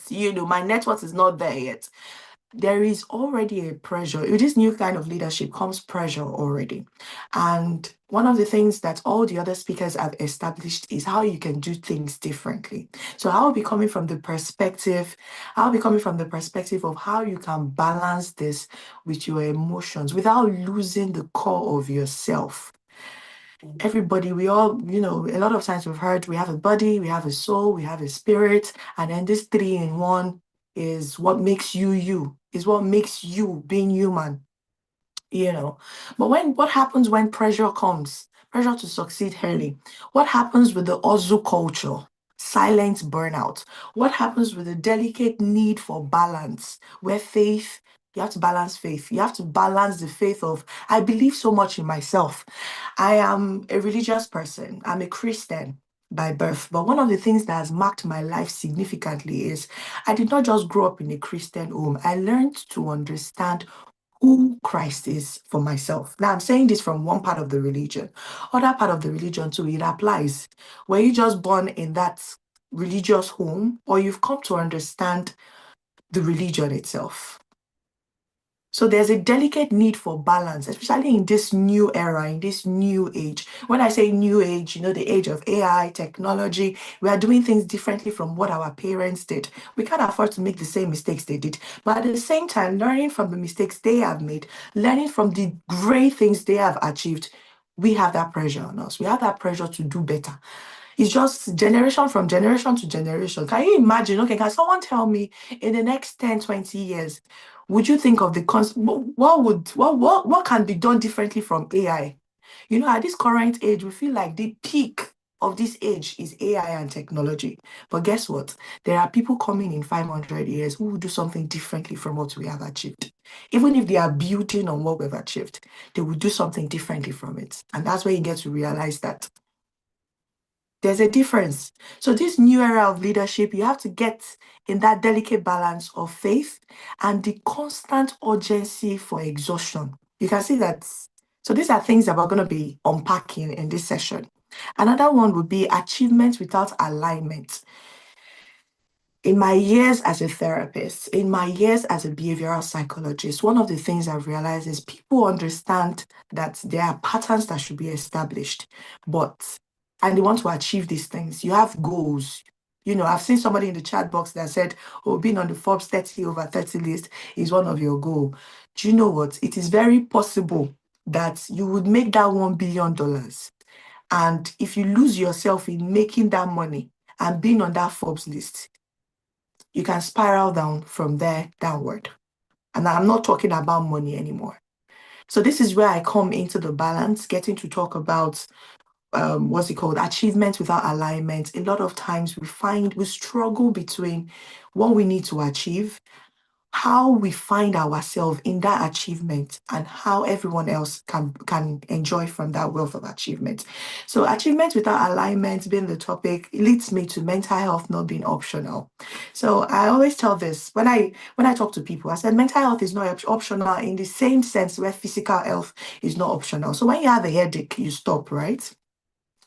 When you have stomach pain, you try to use some meds, self-medication sometimes in African countries, and then you just want comfort. You want comfort in your physical health because you feel like, so imagine you have a meeting. So, let's make this very, very interactive. So I had a session this morning, and to deliver the session, have a chat with few people. And then I begin to feel my head ache. My initial instance would be, oh God, I need to use paracetamol. This has to go. This has to be better. But one mistake that we make in this new era of leadership is you're going through heartbreak and then the world expects you to show up. When I'm talking about heartbreak, it doesn't have to do with romance enough. It can be financial heartbreak. Probably crypto crashed overnight. And your Bitcoin portfolio has, the crypto market is shaking. Everything is red. All you can see is red. And then you have a pitch deck the following day. You're not crying. You're just existing in that place that you are. But the world expects you to show up. It is not headache. It is not boil that people can see. It is not your arm broken. It is not your neck broken. But guess what? It is your heart broken financially. And the world expects you to show up. So when we say mental health is not optional, it's because it is a very big deal. Because if you're not in a very good frame of mind, and when I'm saying good frame of mind, I'm not talking about mental illnesses. I'm talking about even sadness. A lot of time people say, oh, I'm depressed. And then I ask them questions further that, oh, why do you think you feel depressed? Oh, it's because I think that I'm sad on this and all of that. Self-diagnosis and a lot of things are some of the things that I see in my career. But one thing I've realized is your feelings are valid. So if you feel, hear me, this is a very delicate line. If you feel that, oh, you're hanging in the balance, you're feeling depressed, the first thing to do is, of course, to always, I'm already on the third slide of mental health is not optional, just for the technical guys. The first thing you do is to assess yourself and then go over to meet mental health professionals. That's the one on mental health is not optional. So the first, you would realize that, okay, yeah, perfect. So help me zoom in so people can get to see this.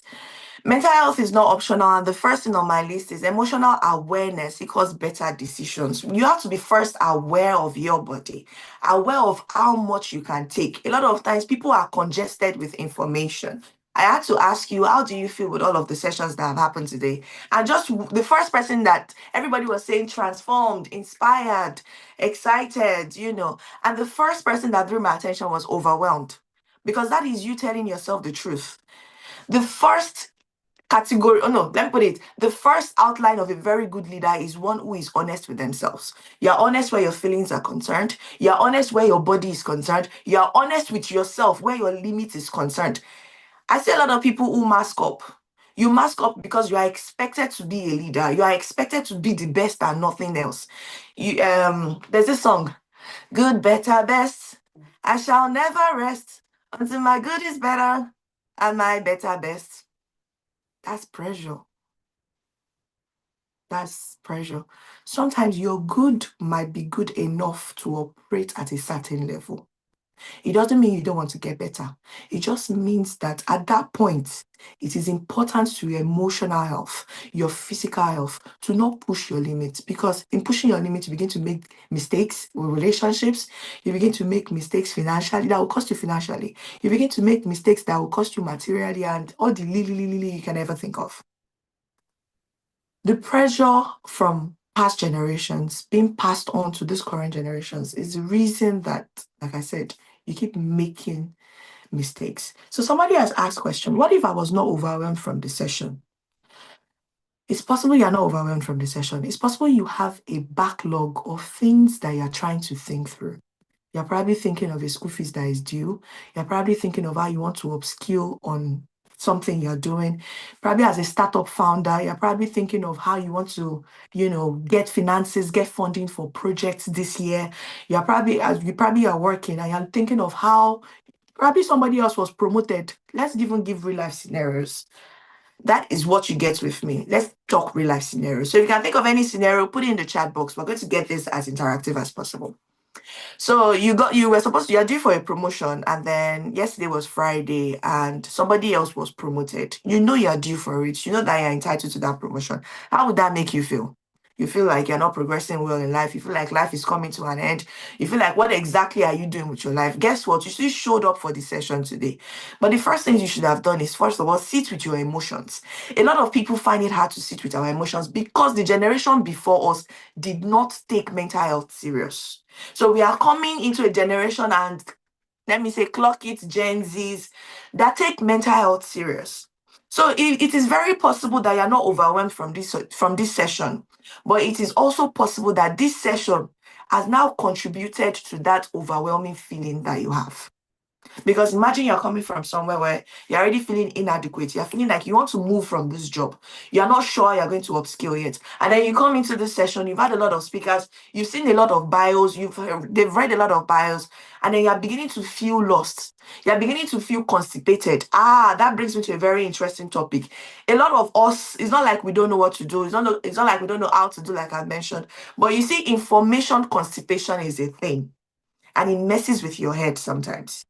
When you have too much information, that's constipation. As in, you feel congested. You know when your stomach feels congested, like you need to go to the toilet, you're going to purge, you're going to do this. That is how some of us are operating, which is what we need to do differently. If you're going to be a transformative leader, you need to first understand your body. You need to first understand your person. You need to first understand how things work with you first. So do not, there's this song that has been raining recently. I'll cut my coat oversized this year. I think I'm trying to get the lyrics.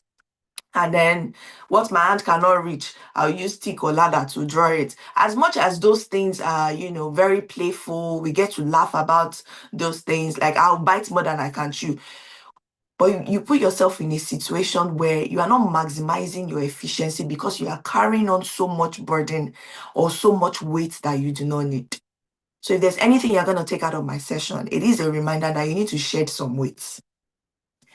We all know about weight loss program, right? So why are you doing weight loss? For health benefits, for physical health benefits, right? But that is the same way emotional weight, you need to shed it. Mental health weight, you need to shed it.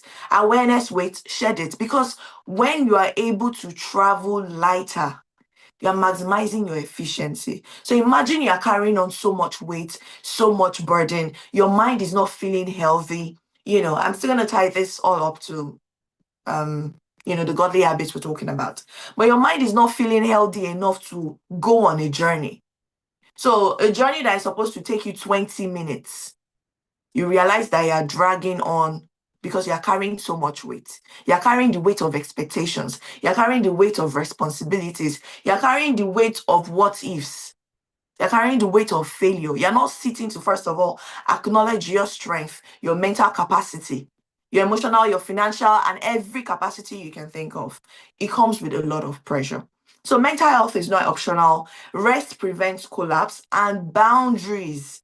Boundaries is another thing, because sometimes as leaders, we get to carry on the weight of other people, the weight of expectations from other people, from friends, from relationships, from people, from things, from social media. We get to carry on those weights, and intentionally shedding them is what helps you, stop burnout. You're maximizing impact. Sometimes, a lot of times actually, when you ignore burnout in your system, you get to realize that it delays impact. So when I'm talking about burnout from carrying weight that do not belong to you, the weight of the whole world. I understand you want to be an impact leader, but are you first impacting yourself from within before giving out on the without? Or before giving out from the more that you have? So you're carrying the weight. If you're not shedding it, that's you ignoring burnout. You get burnt out from, yeah, you have capacity for 100 kg, and then you are carrying like 500 kg. You get burnout quicker, and then the impact is not felt. So you're supposed to, has anyone ever been to a lake or a river or something, and then you throw a very small stone? This is it. It's two ways. When you throw heavy stones, right, the impact is felt, right? But then what happens? It sinks quicker.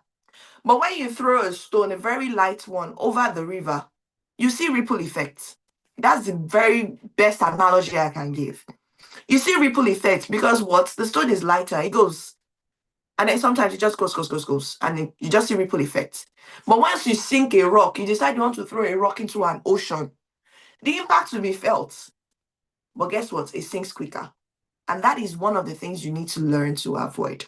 Now, when we're talking about a new kind of leadership, moving on to the next slide, this is where faith comes into place. I always tell people it is important that you are grounded. What do you believe in? When it comes to religion, so I've met people in my sessions that say, oh, they are an atheist, they don't believe, they don't do this. That's fine. That is your choice. But for people I'm speaking to today, I am talking from a perspective of a Christian. I have Muslim friends, and just keep going. One thing that is consistent, if you don't have God holding you, when I'm talking about God, I'm talking about faith, I'm talking about systems of beliefs. If you don't have it as your grounding belief, if you don't have him at the center of it, you get to realize that you function, you just, imagine having something holding this, right? This is you. This is your core beliefs. This is your grounding beliefs. And you are rooted. You are grounded. That is what makes the journey lighter. That's what makes the journey easier. And I'm going to share with you how deep faith comes without pressure. Because with faith, you learn to believe. So you don't just say, oh God, I'm going out today. Please make sure you bless this.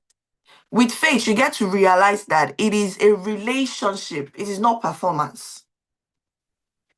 Faith is a relationship. Faith in God is a relationship. You're not doing it for performance. You are waiting to be led most times. But God says, okay, I've got you. We are moving together. This is you. This is God. We are friends. We are together.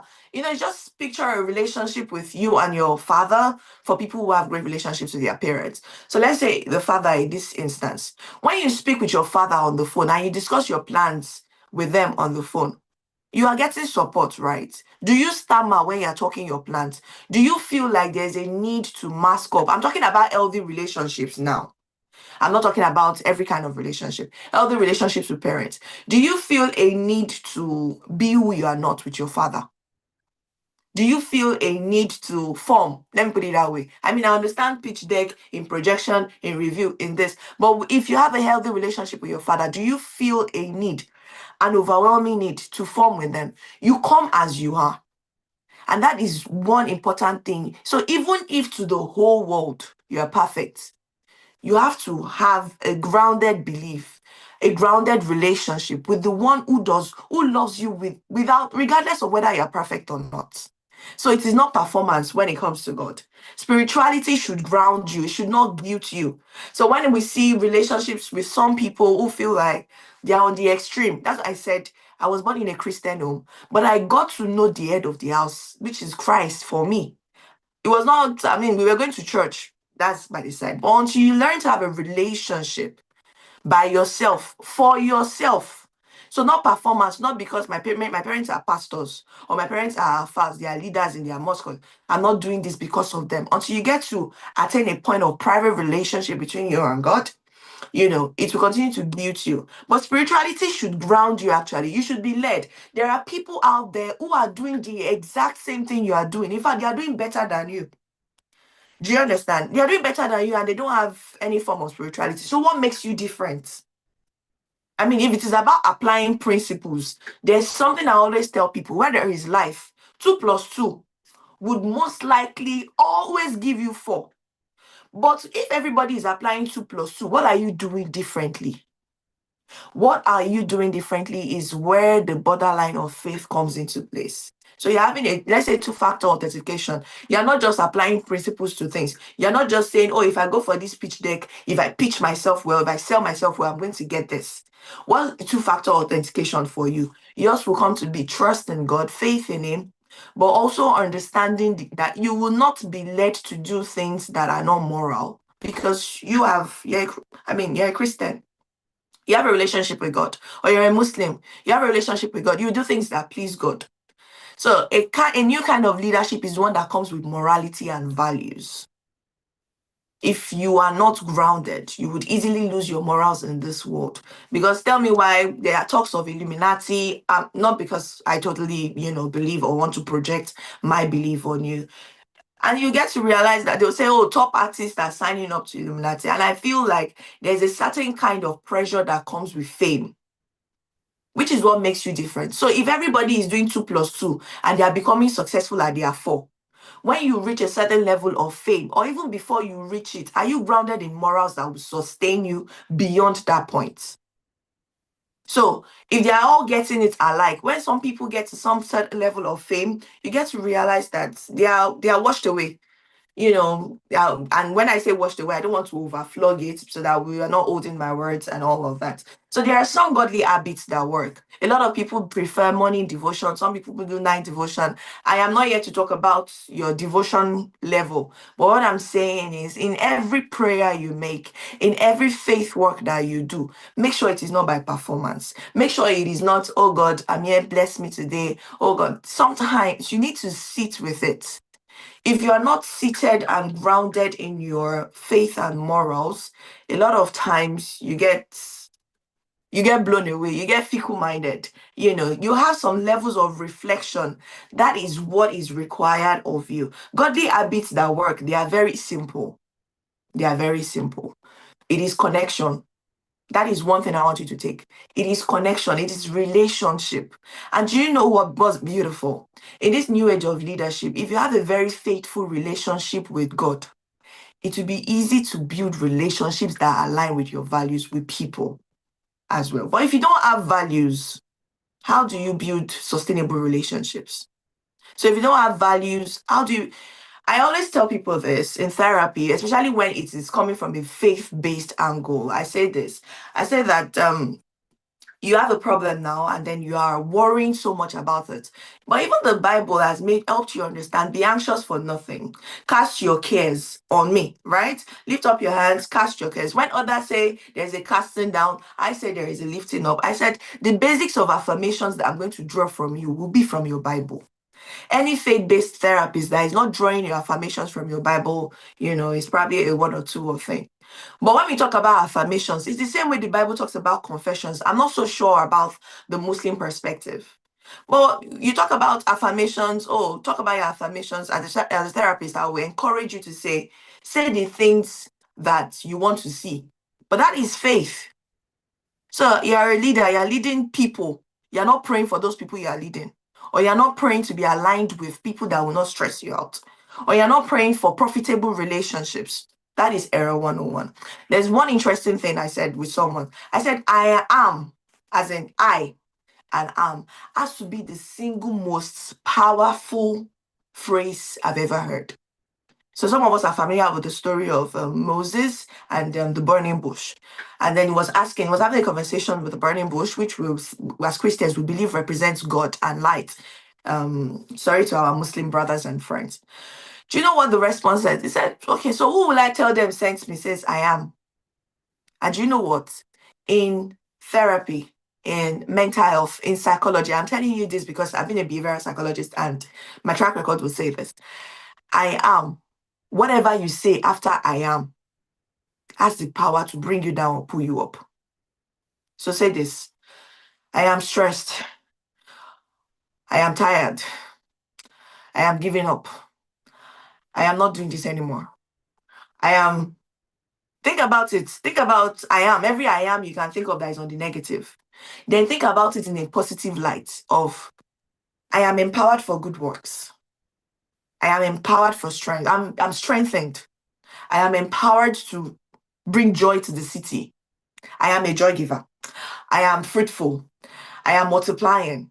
Can you see the difference it makes? Can you see the perspective that comes with it? But you see, I am. And as Christians, we say, I am is God, right? I am that I am, right? I need all the interactions there. I am that I am. So if you are in Christ, are we linking things up? So you are what you profess yourself to be. But you can't just profess yourself to be these things outside of faith. Because when you are speaking those words, you are saying it by faith. When I am saying that, oh, Mental Drive Africa is going to do this, I am saying it by faith. So how do you apply faith to, can you see the link between mental health, psychology, when I tell you I am, and then I'm linking it with faith in God and how things work out. So when you say all things are working together for my good, your mental health, at that point, your soul is falling in alignment with what you're saying. Because you are saying it in the physical. Your brain is immediately, let me tell you one thing in psychology. Your brain does not have the capacity to tell what is right or wrong. Well, that is very controversial. But when I'm saying right or wrong, in the sense that if you tell your brain you are stressed, you begin to fall in alignment with that stress.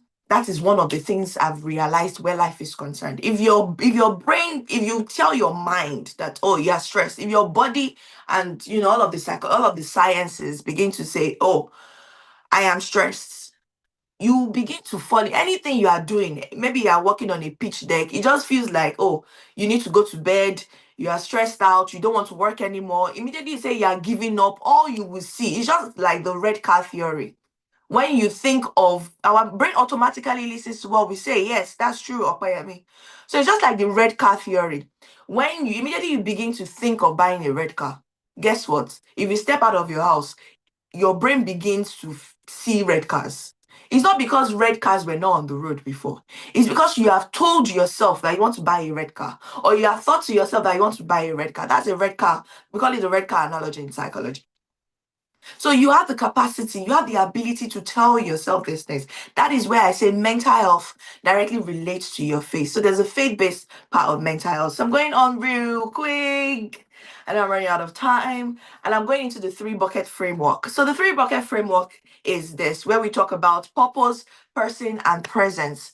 3-bucket framework. So when we talk about purpose, that is your work. That is the work you do. That is what you are energized to do. That is your calling, your contribution to society. Next, that is your contribution to society. So the 3-bucket framework is after the let's talk. That is purpose. Purpose is the reason you exist, right? And I'm not going to overflow what purpose is because I'm sure the other speakers have probably mentioned it. Then we go into person. So after let's talk, yeah. So we go into person, and person is where we talk about your mental health, where we talk about your physical health, your emotional health. And that is what makes you you. So if physically you are not feeling too good, mentally you are not feeling balanced, there is no way your emotions can be balanced. There is just absolutely no way. So how can you be the kind of leader that is mentally injured, emotionally injured, or physically injured? Do you understand? There are some jobs that require physical capabilities, and imagine showing up to those kind of works and then physically you're not fit for that work. You get immediately taken out. It's just like you're going for Olympics. It's your purpose in life, your calling, your work, your contribution. Now you want to go for Olympics and then you want to be an Olympic swimmer, but you probably have lung issues, you're probably asthmatic, physically there are just some limitations. But you know what? It does not end there. Your dreams and goals does not end there. You can become a coach. Coaches don't play, like they always say. And then when it comes to the third P, which is your presence, you get to realize that relationships, faith, and the meaning that comes with these relationships, this 3 bucket framework, this is you. So you see all these circles, that is you. Purpose, person, presence. And go and check every single thing you do, your track records and everything. You realize that it all evolves around these 3. Your purpose, the work you do, your person, who you are, and then your presence, the influence you have on other people. So if you are the kind of person who you're dealing with some psychological issues, trauma, emotional intelligence, and all of that, it will affect your relationships, either positively or negatively. So you can see how your person would link up to your presence on other people. Are you the kind of leader that shows up and everybody goes quiet? Like they don't want to be around you, or they just do yes, yes, okay. And people feel like you are stifling their growth. Person, presence, then your purpose. So I'm not going to overflog it. I'll move on to the next slide real quick. So leadership under stress. A lot of times, the stress you feel are internal, whether mental stress, emotional stress, financial stress, physical stress, and then you realize that you're under stress by societal standards. Social media stress, it just internalizes a form of struggle inside of you. And then you get to a point where you are reacting instead of responding. Let me tell you what reactions are. So somebody comes from nowhere and just gives you a dirty slap, very dirty one, emphasis on dirty. Your initial reaction, if you're a violent person or if you're the kind of person that nobody tries nonsense with you, your initial reaction will be to give it back. But response in this kind of situation will be first to figure out the audacity, the reason somebody would come, walk up to you at a networking event. Imagine a very big LinkedIn event and just give you a dirty slap. So reaction would be, what's the meaning of that rubbish? Boo, boo, boo. Boof. That's standard reaction, unless we're lying to ourselves. But a leader under stress that has not lost themselves in that stress would respond instead. You're responding intelligently because you are wondering, why would somebody walk up to me to give me a very dirty slap? Do you understand? You are responding to the situation, not reacting to it. Next up would be on boundaries. So when we come to boundaries, as a leader, it's important that you have these set boundaries. And when I'm talking about boundaries, I'm going to link it up to your values. If you don't have values, if you don't have things you stand for, everything will blow you away. If you don't have things that you believe strongly in and you're grounded in, which is why I said the easiest way to stay grounded is to stay grounded in Christ, your faith, your identity. So boundaries are important because it shows the clear lines. What are the things you can do for money? You need money for projects, but what are the things you can do? What are the lines you cannot cross? Imagine you want to do an impact project, and then one of the investors, I'm saying this because I've been in situations like that, and one of the investors comes up to you and said, oh, come to my hotel room, I'm going to give you $3 million for your project. This is for impact founders. I'm just saying this. I'm, of course, exaggerating it.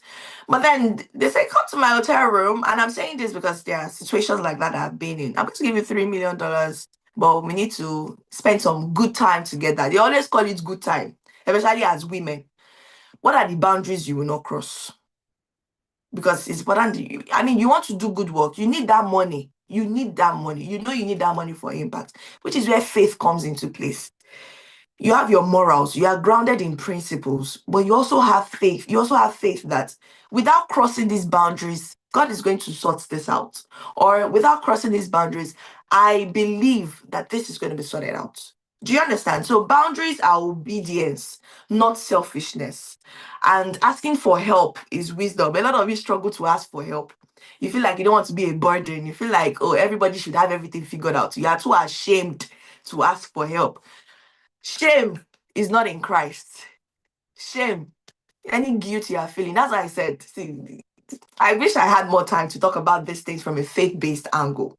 As a Christian, as a Muslim, see, shame is not in Christ. Just the same way you will not feel any form of shame talking to your father on phone. Is the same way you would not feel any shame asking for help, because you understand that it comes by strength and it comes by wisdom. So moving on real quick, faith informs emotional regulation. There are times where you begin to feel like you are shaking. You feel like things are impossible, and your emotional regulation. Imagine running a project. I'm talking about the project angle because I'm an impact founder, and you're running a project. You are not there physically. I've been running a project for the last 3 years. Mental Drive Africa is 5 years. I ran it for 2 years while I was in Nigeria, and then I've not been to see the project that we've done physically. I have not been there to overlook the project that we've done physically. But when you look at our annual report, you know that, okay, this is faith driven. I don't have to be there, but things are working out because I have faith in God and then in the team that God has helped me select. It might sound funny how I'm bringing God into this, and a lot of people might say, oh, let's drop the conversation on God, but you get to realize that outside of God is nothing. Outside of God is nothing. So moving on quickly to accountability for 2026. Here are very basic ways by which you can stay grounded. One, have accountability partners. Join those prayer groups, but have a local church. Have a local, when I say local church, have a local assembly or a local worship center. You are there. Let the pastor know you by your first name, not because you're idolizing the pastor, but you are trying to stay grounded in systems that work and can cover you. Accountability partners. Have accountability partners. Have accountability systems. Be honest with yourself. One of the things I always see in therapy is because people choose to not be honest with yourself. You can't be lying to the whole world and lie to yourself. Be honest with yourself. Have an impact tracker. Have monthly self check-ins. Also have faith or values alignment reviews. It is okay for you to have believed something last year and then this year your faith or your alignment views have changed. It is very okay. I'm not going to overflog it. I'm going community over isolation. A lot of times you want to protect your secrets. You want to protect that idea you have. You want to protect that goal you have. But you get to realize that you wither away quickly in isolation. One tree does not make a forest. So find your people, find your tribe, and make sure you are nurtured in your tribe. So it is community over isolation, systems over resolutions. It's not about your New Year resolution, it's about the system you are continuing. I might as well just mention it. A lot of times, most of us start out the year, Happy New Year, we started out as fast and furious. We started out like, let's hit the ground running. But one thing you need to understand is if you have established a system that works for you in your life, you realize that January is a calendar change, but it doesn't mean it is not continuity for you. Continuity on the systems you have established or the systems that you are growing. So a new kind of leader is one that manages stress without spiritual guilt. A new kind of leader is one that builds habits that sustain energy and talent. A new kind of leader is one that balances ambition with well-being. Have a therapist, the same way you have a doctor. When a medical doctor that checks on your physical health, have a therapist, or at least have a friend who is a mental health first aider that you can have talks on or talks with. You're feeling stressed, talk to your friend, talk to that person, mental health professional, walk things through. Do not let it pile up. A new kind of leader is one that leads from wholeness, not depletion. Build yourself first. You cannot be an impact founder that has not experienced impact yourself. You can't give what you don't have. So sustain yourself. Lead from wholeness, not depletion, not exhaustion, not burnout. And that is where I come to an end of my session. I know that I took longer time. You can't run from an empty cup. So at this point, this is where I say thank you for joining in. I was hoping that we could have more time to adequately run through some of these things, and I appreciate that you've listened to it. So you can just make sure that after this session, you have learned something. You see, I've mentioned information congestion. A lot of us have said a lot of things, but just the same way when you are congested, you use Andrew liver salt or you use a hair. So if you have a system that encourages growth already, if you have a system that works for you already, go and sit down with it, ruminate over it. The key points that you've had, go and decongest. That's the word. Decongest on things you've heard, decongest on things you've learned. That is how to maximize efficiency. That is what I think the Impact Summit should be. A lot of people have said a lot of things. We've said a lot of things. But pick what works for you, eat it, chew it, ruminate. That is how it works. Thank you very much for having me. And thank you, Tommy, for this opportunity. Thank you so much, Precious. Thank you so much for the time you've spent with us. Thank you for being a part of this. Oh, wow. We've taken 29 minutes out of your time. You're meant to end. You had another session starting at 11. But we really do appreciate the time you took out for this and do not take any moment of this for granted. Thank you so much. The section has been really impactful. And the 3 buckets that you listed about, what would I call it? Purpose, person, and presence. Exactly. That framework, I probably have to study even more because honestly, it was a light bulb moment for me. Quite honestly, thank you so much for being part of this, and do enjoy the rest of the day, Precious. We would share questions with you probably via email, and then we can respond to questions that way. All right, everyone. We've typically almost come to an end of the Impact Summit. Well, in the next few minutes, I just want to then tell you about the vision behind the 5am Club and how you can be a part of it.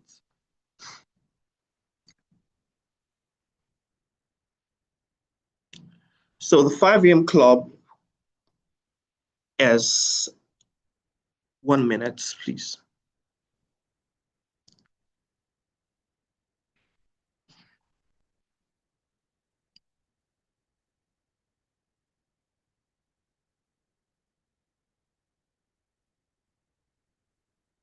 All right, can you see the screen? I believe you should be able to see the screen now.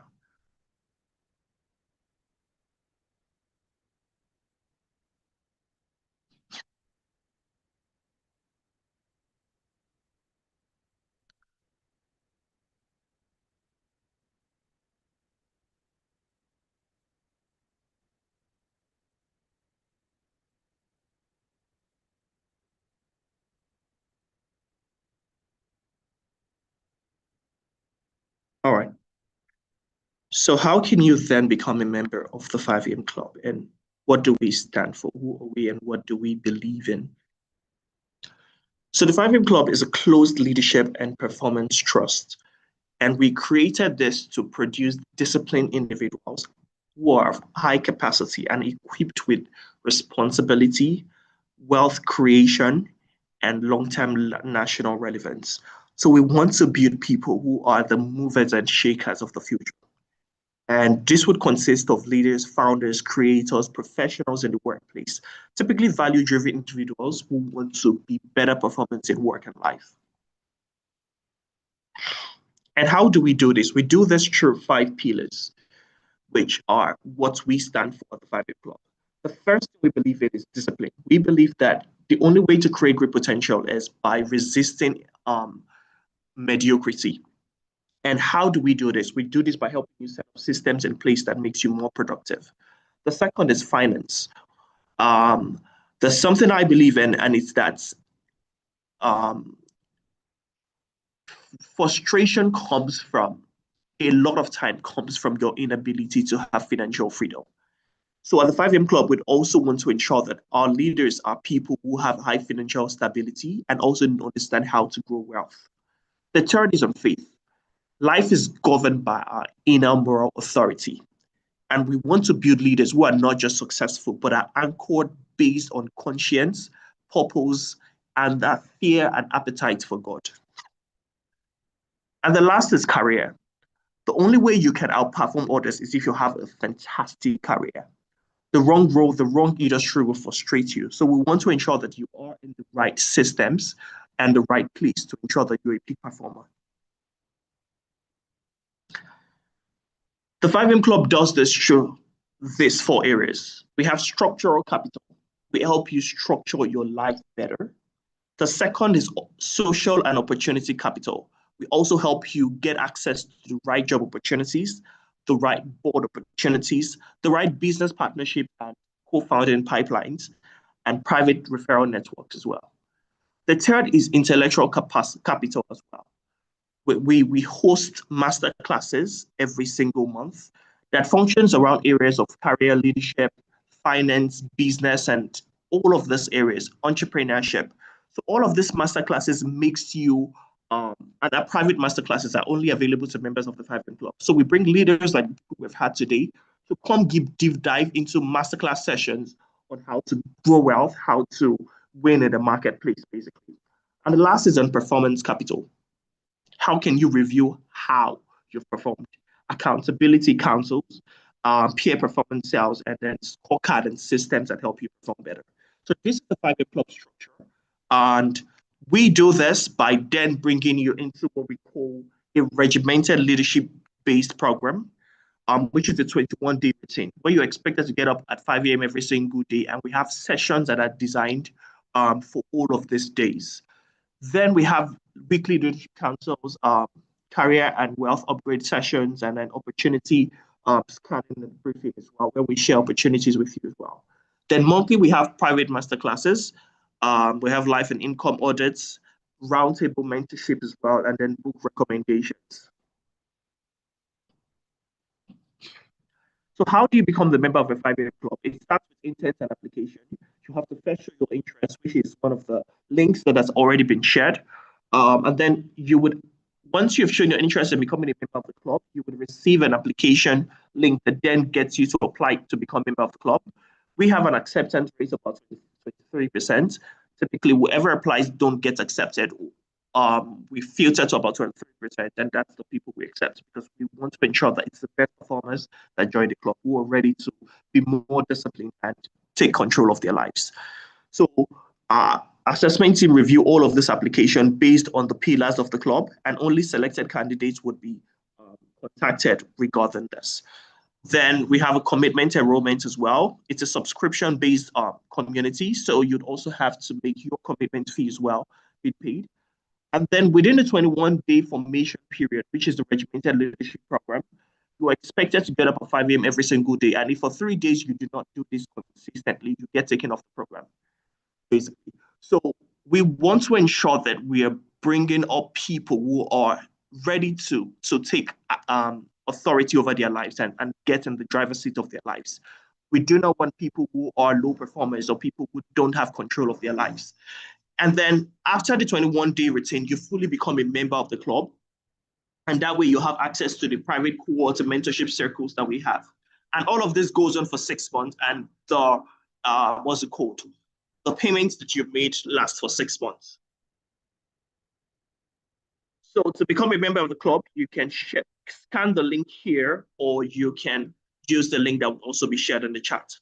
And we've come to the end of the Impact Summit 2025. And we want to say a huge thank you to everyone for being a part of this. You would get an email also that then requires you to give feedback on the session we've had today. How can we improve it? How can we make it better for you as well? Secondly, is that the speakers would also want to measure the impact of their sessions as well on you. So it's beyond being here to get all of these lessons. We also want to ensure we are measuring how it has made impact in your lives as well. So you would receive an email that has all of these details. Do fill it up. And if you also have questions for the speakers, include this in that same link as well.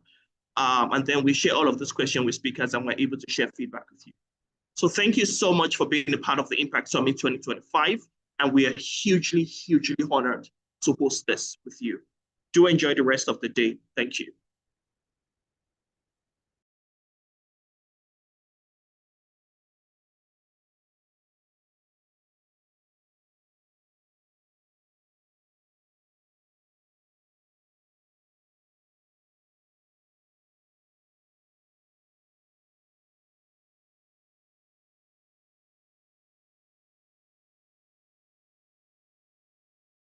If you have questions regarding the club or need clarity on anything, you can ask while we are shutting down the session. Thank you.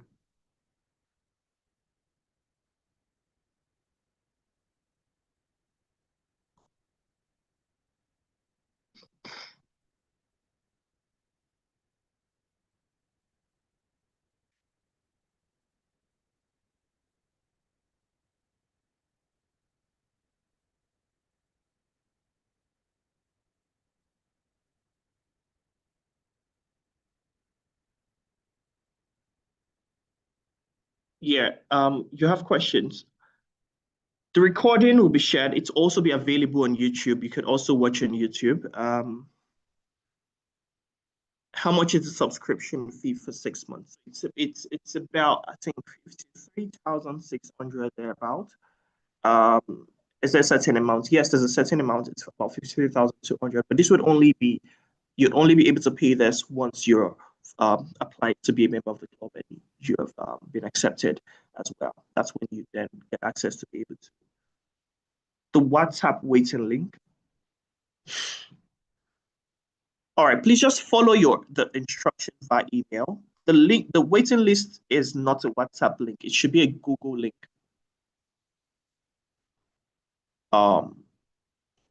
Google form link that gets you access to it. It's Naira, not dollars. It's Naira, we're priced in Naira. We also have what's it called? All of this will be sent also via email. Okay, you didn't get the subscription. It's 53,600 Naira, I think, for 6 months. It will be sent via email. I can't confirm that right now. I don't know the exact amount.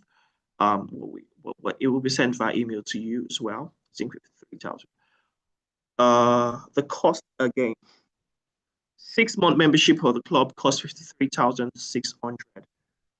Might be higher, might be lower. I can't confirm that right now, but the last subscription fee was about that amount. The recording of all of the sessions will be shared with you as well. Yes. Okay. All right. That's very clear, Abraham. We would have that fixed. Thank you. Yes, 50,600 for 6 months. Not monthly. It's not a monthly fee. It's a one-time subscription for the club for 6 months. What else? Recording will be sent. You also would receive the link to watch it on YouTube as well. You can always go back to the session. Qatar, you can unmute your microphone, please, if you want to speak.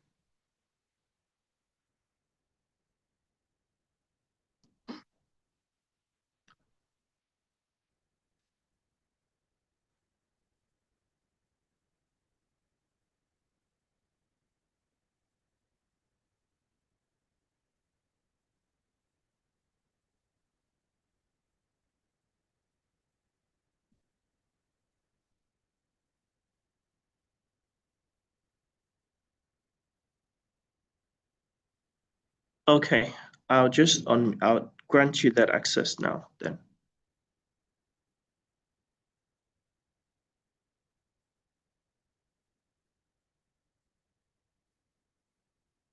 Okay, so you should be able to speak now.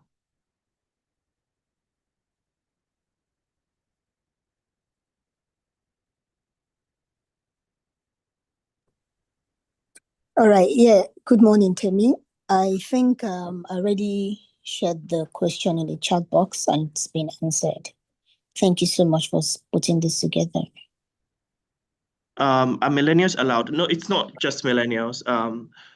We accept people from the ages of 20 to about 35 into the club. So it's not just for millennials. But even people older than that are also subscribing to becoming members of the club. But typically, that's the age range for the club. If you need to ask a question, you can raise your hands and we'll unmute you.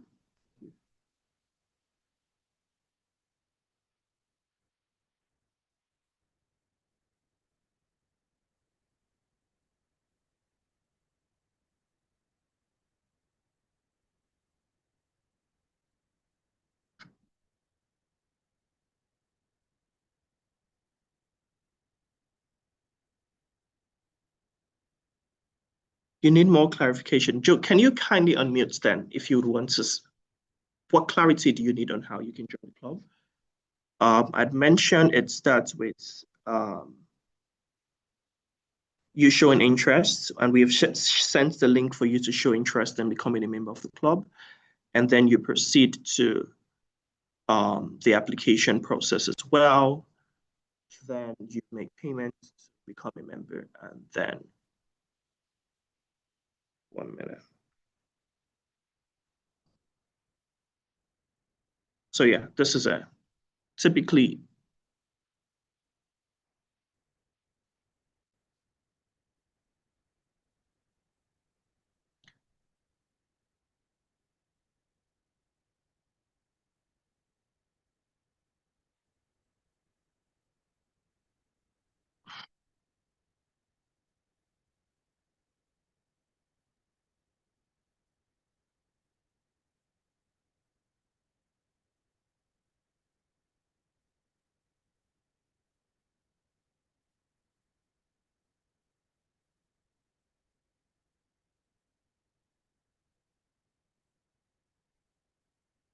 here is the interest link.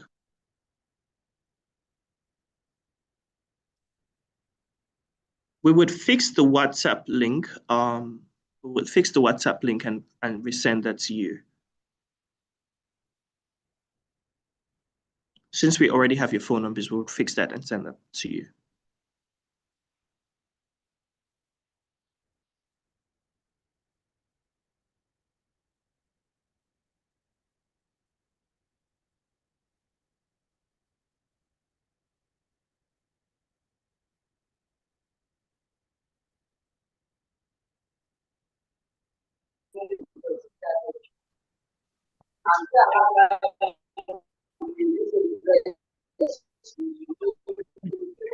Let's seem to hear you. All right. Hello. Yeah. Right. Can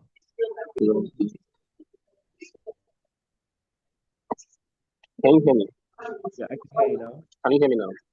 Yes, I can. All right. So my clarity on joining the 5 a.m. club is after showing interest on joining the club and applying for the form or whatever.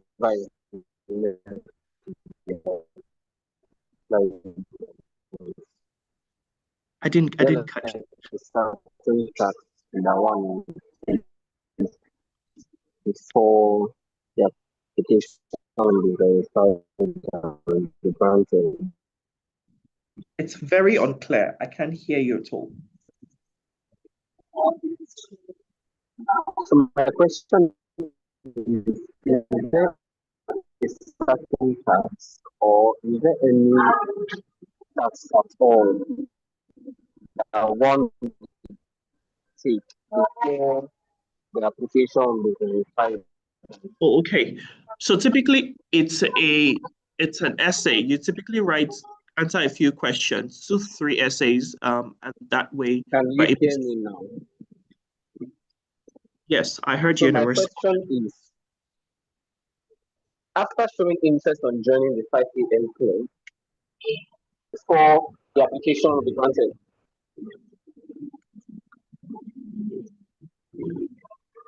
Okay. Would the essay be sent via the email, or is there like a separate link for it? Or yes, an application link will be sent to you since you already shown interest in becoming a member of the club. Okay. Yes. Thank you. All right, thank you.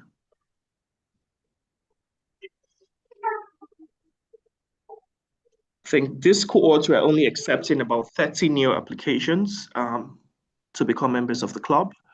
So we'll only be able to admit 30 new members into the club for this cohort.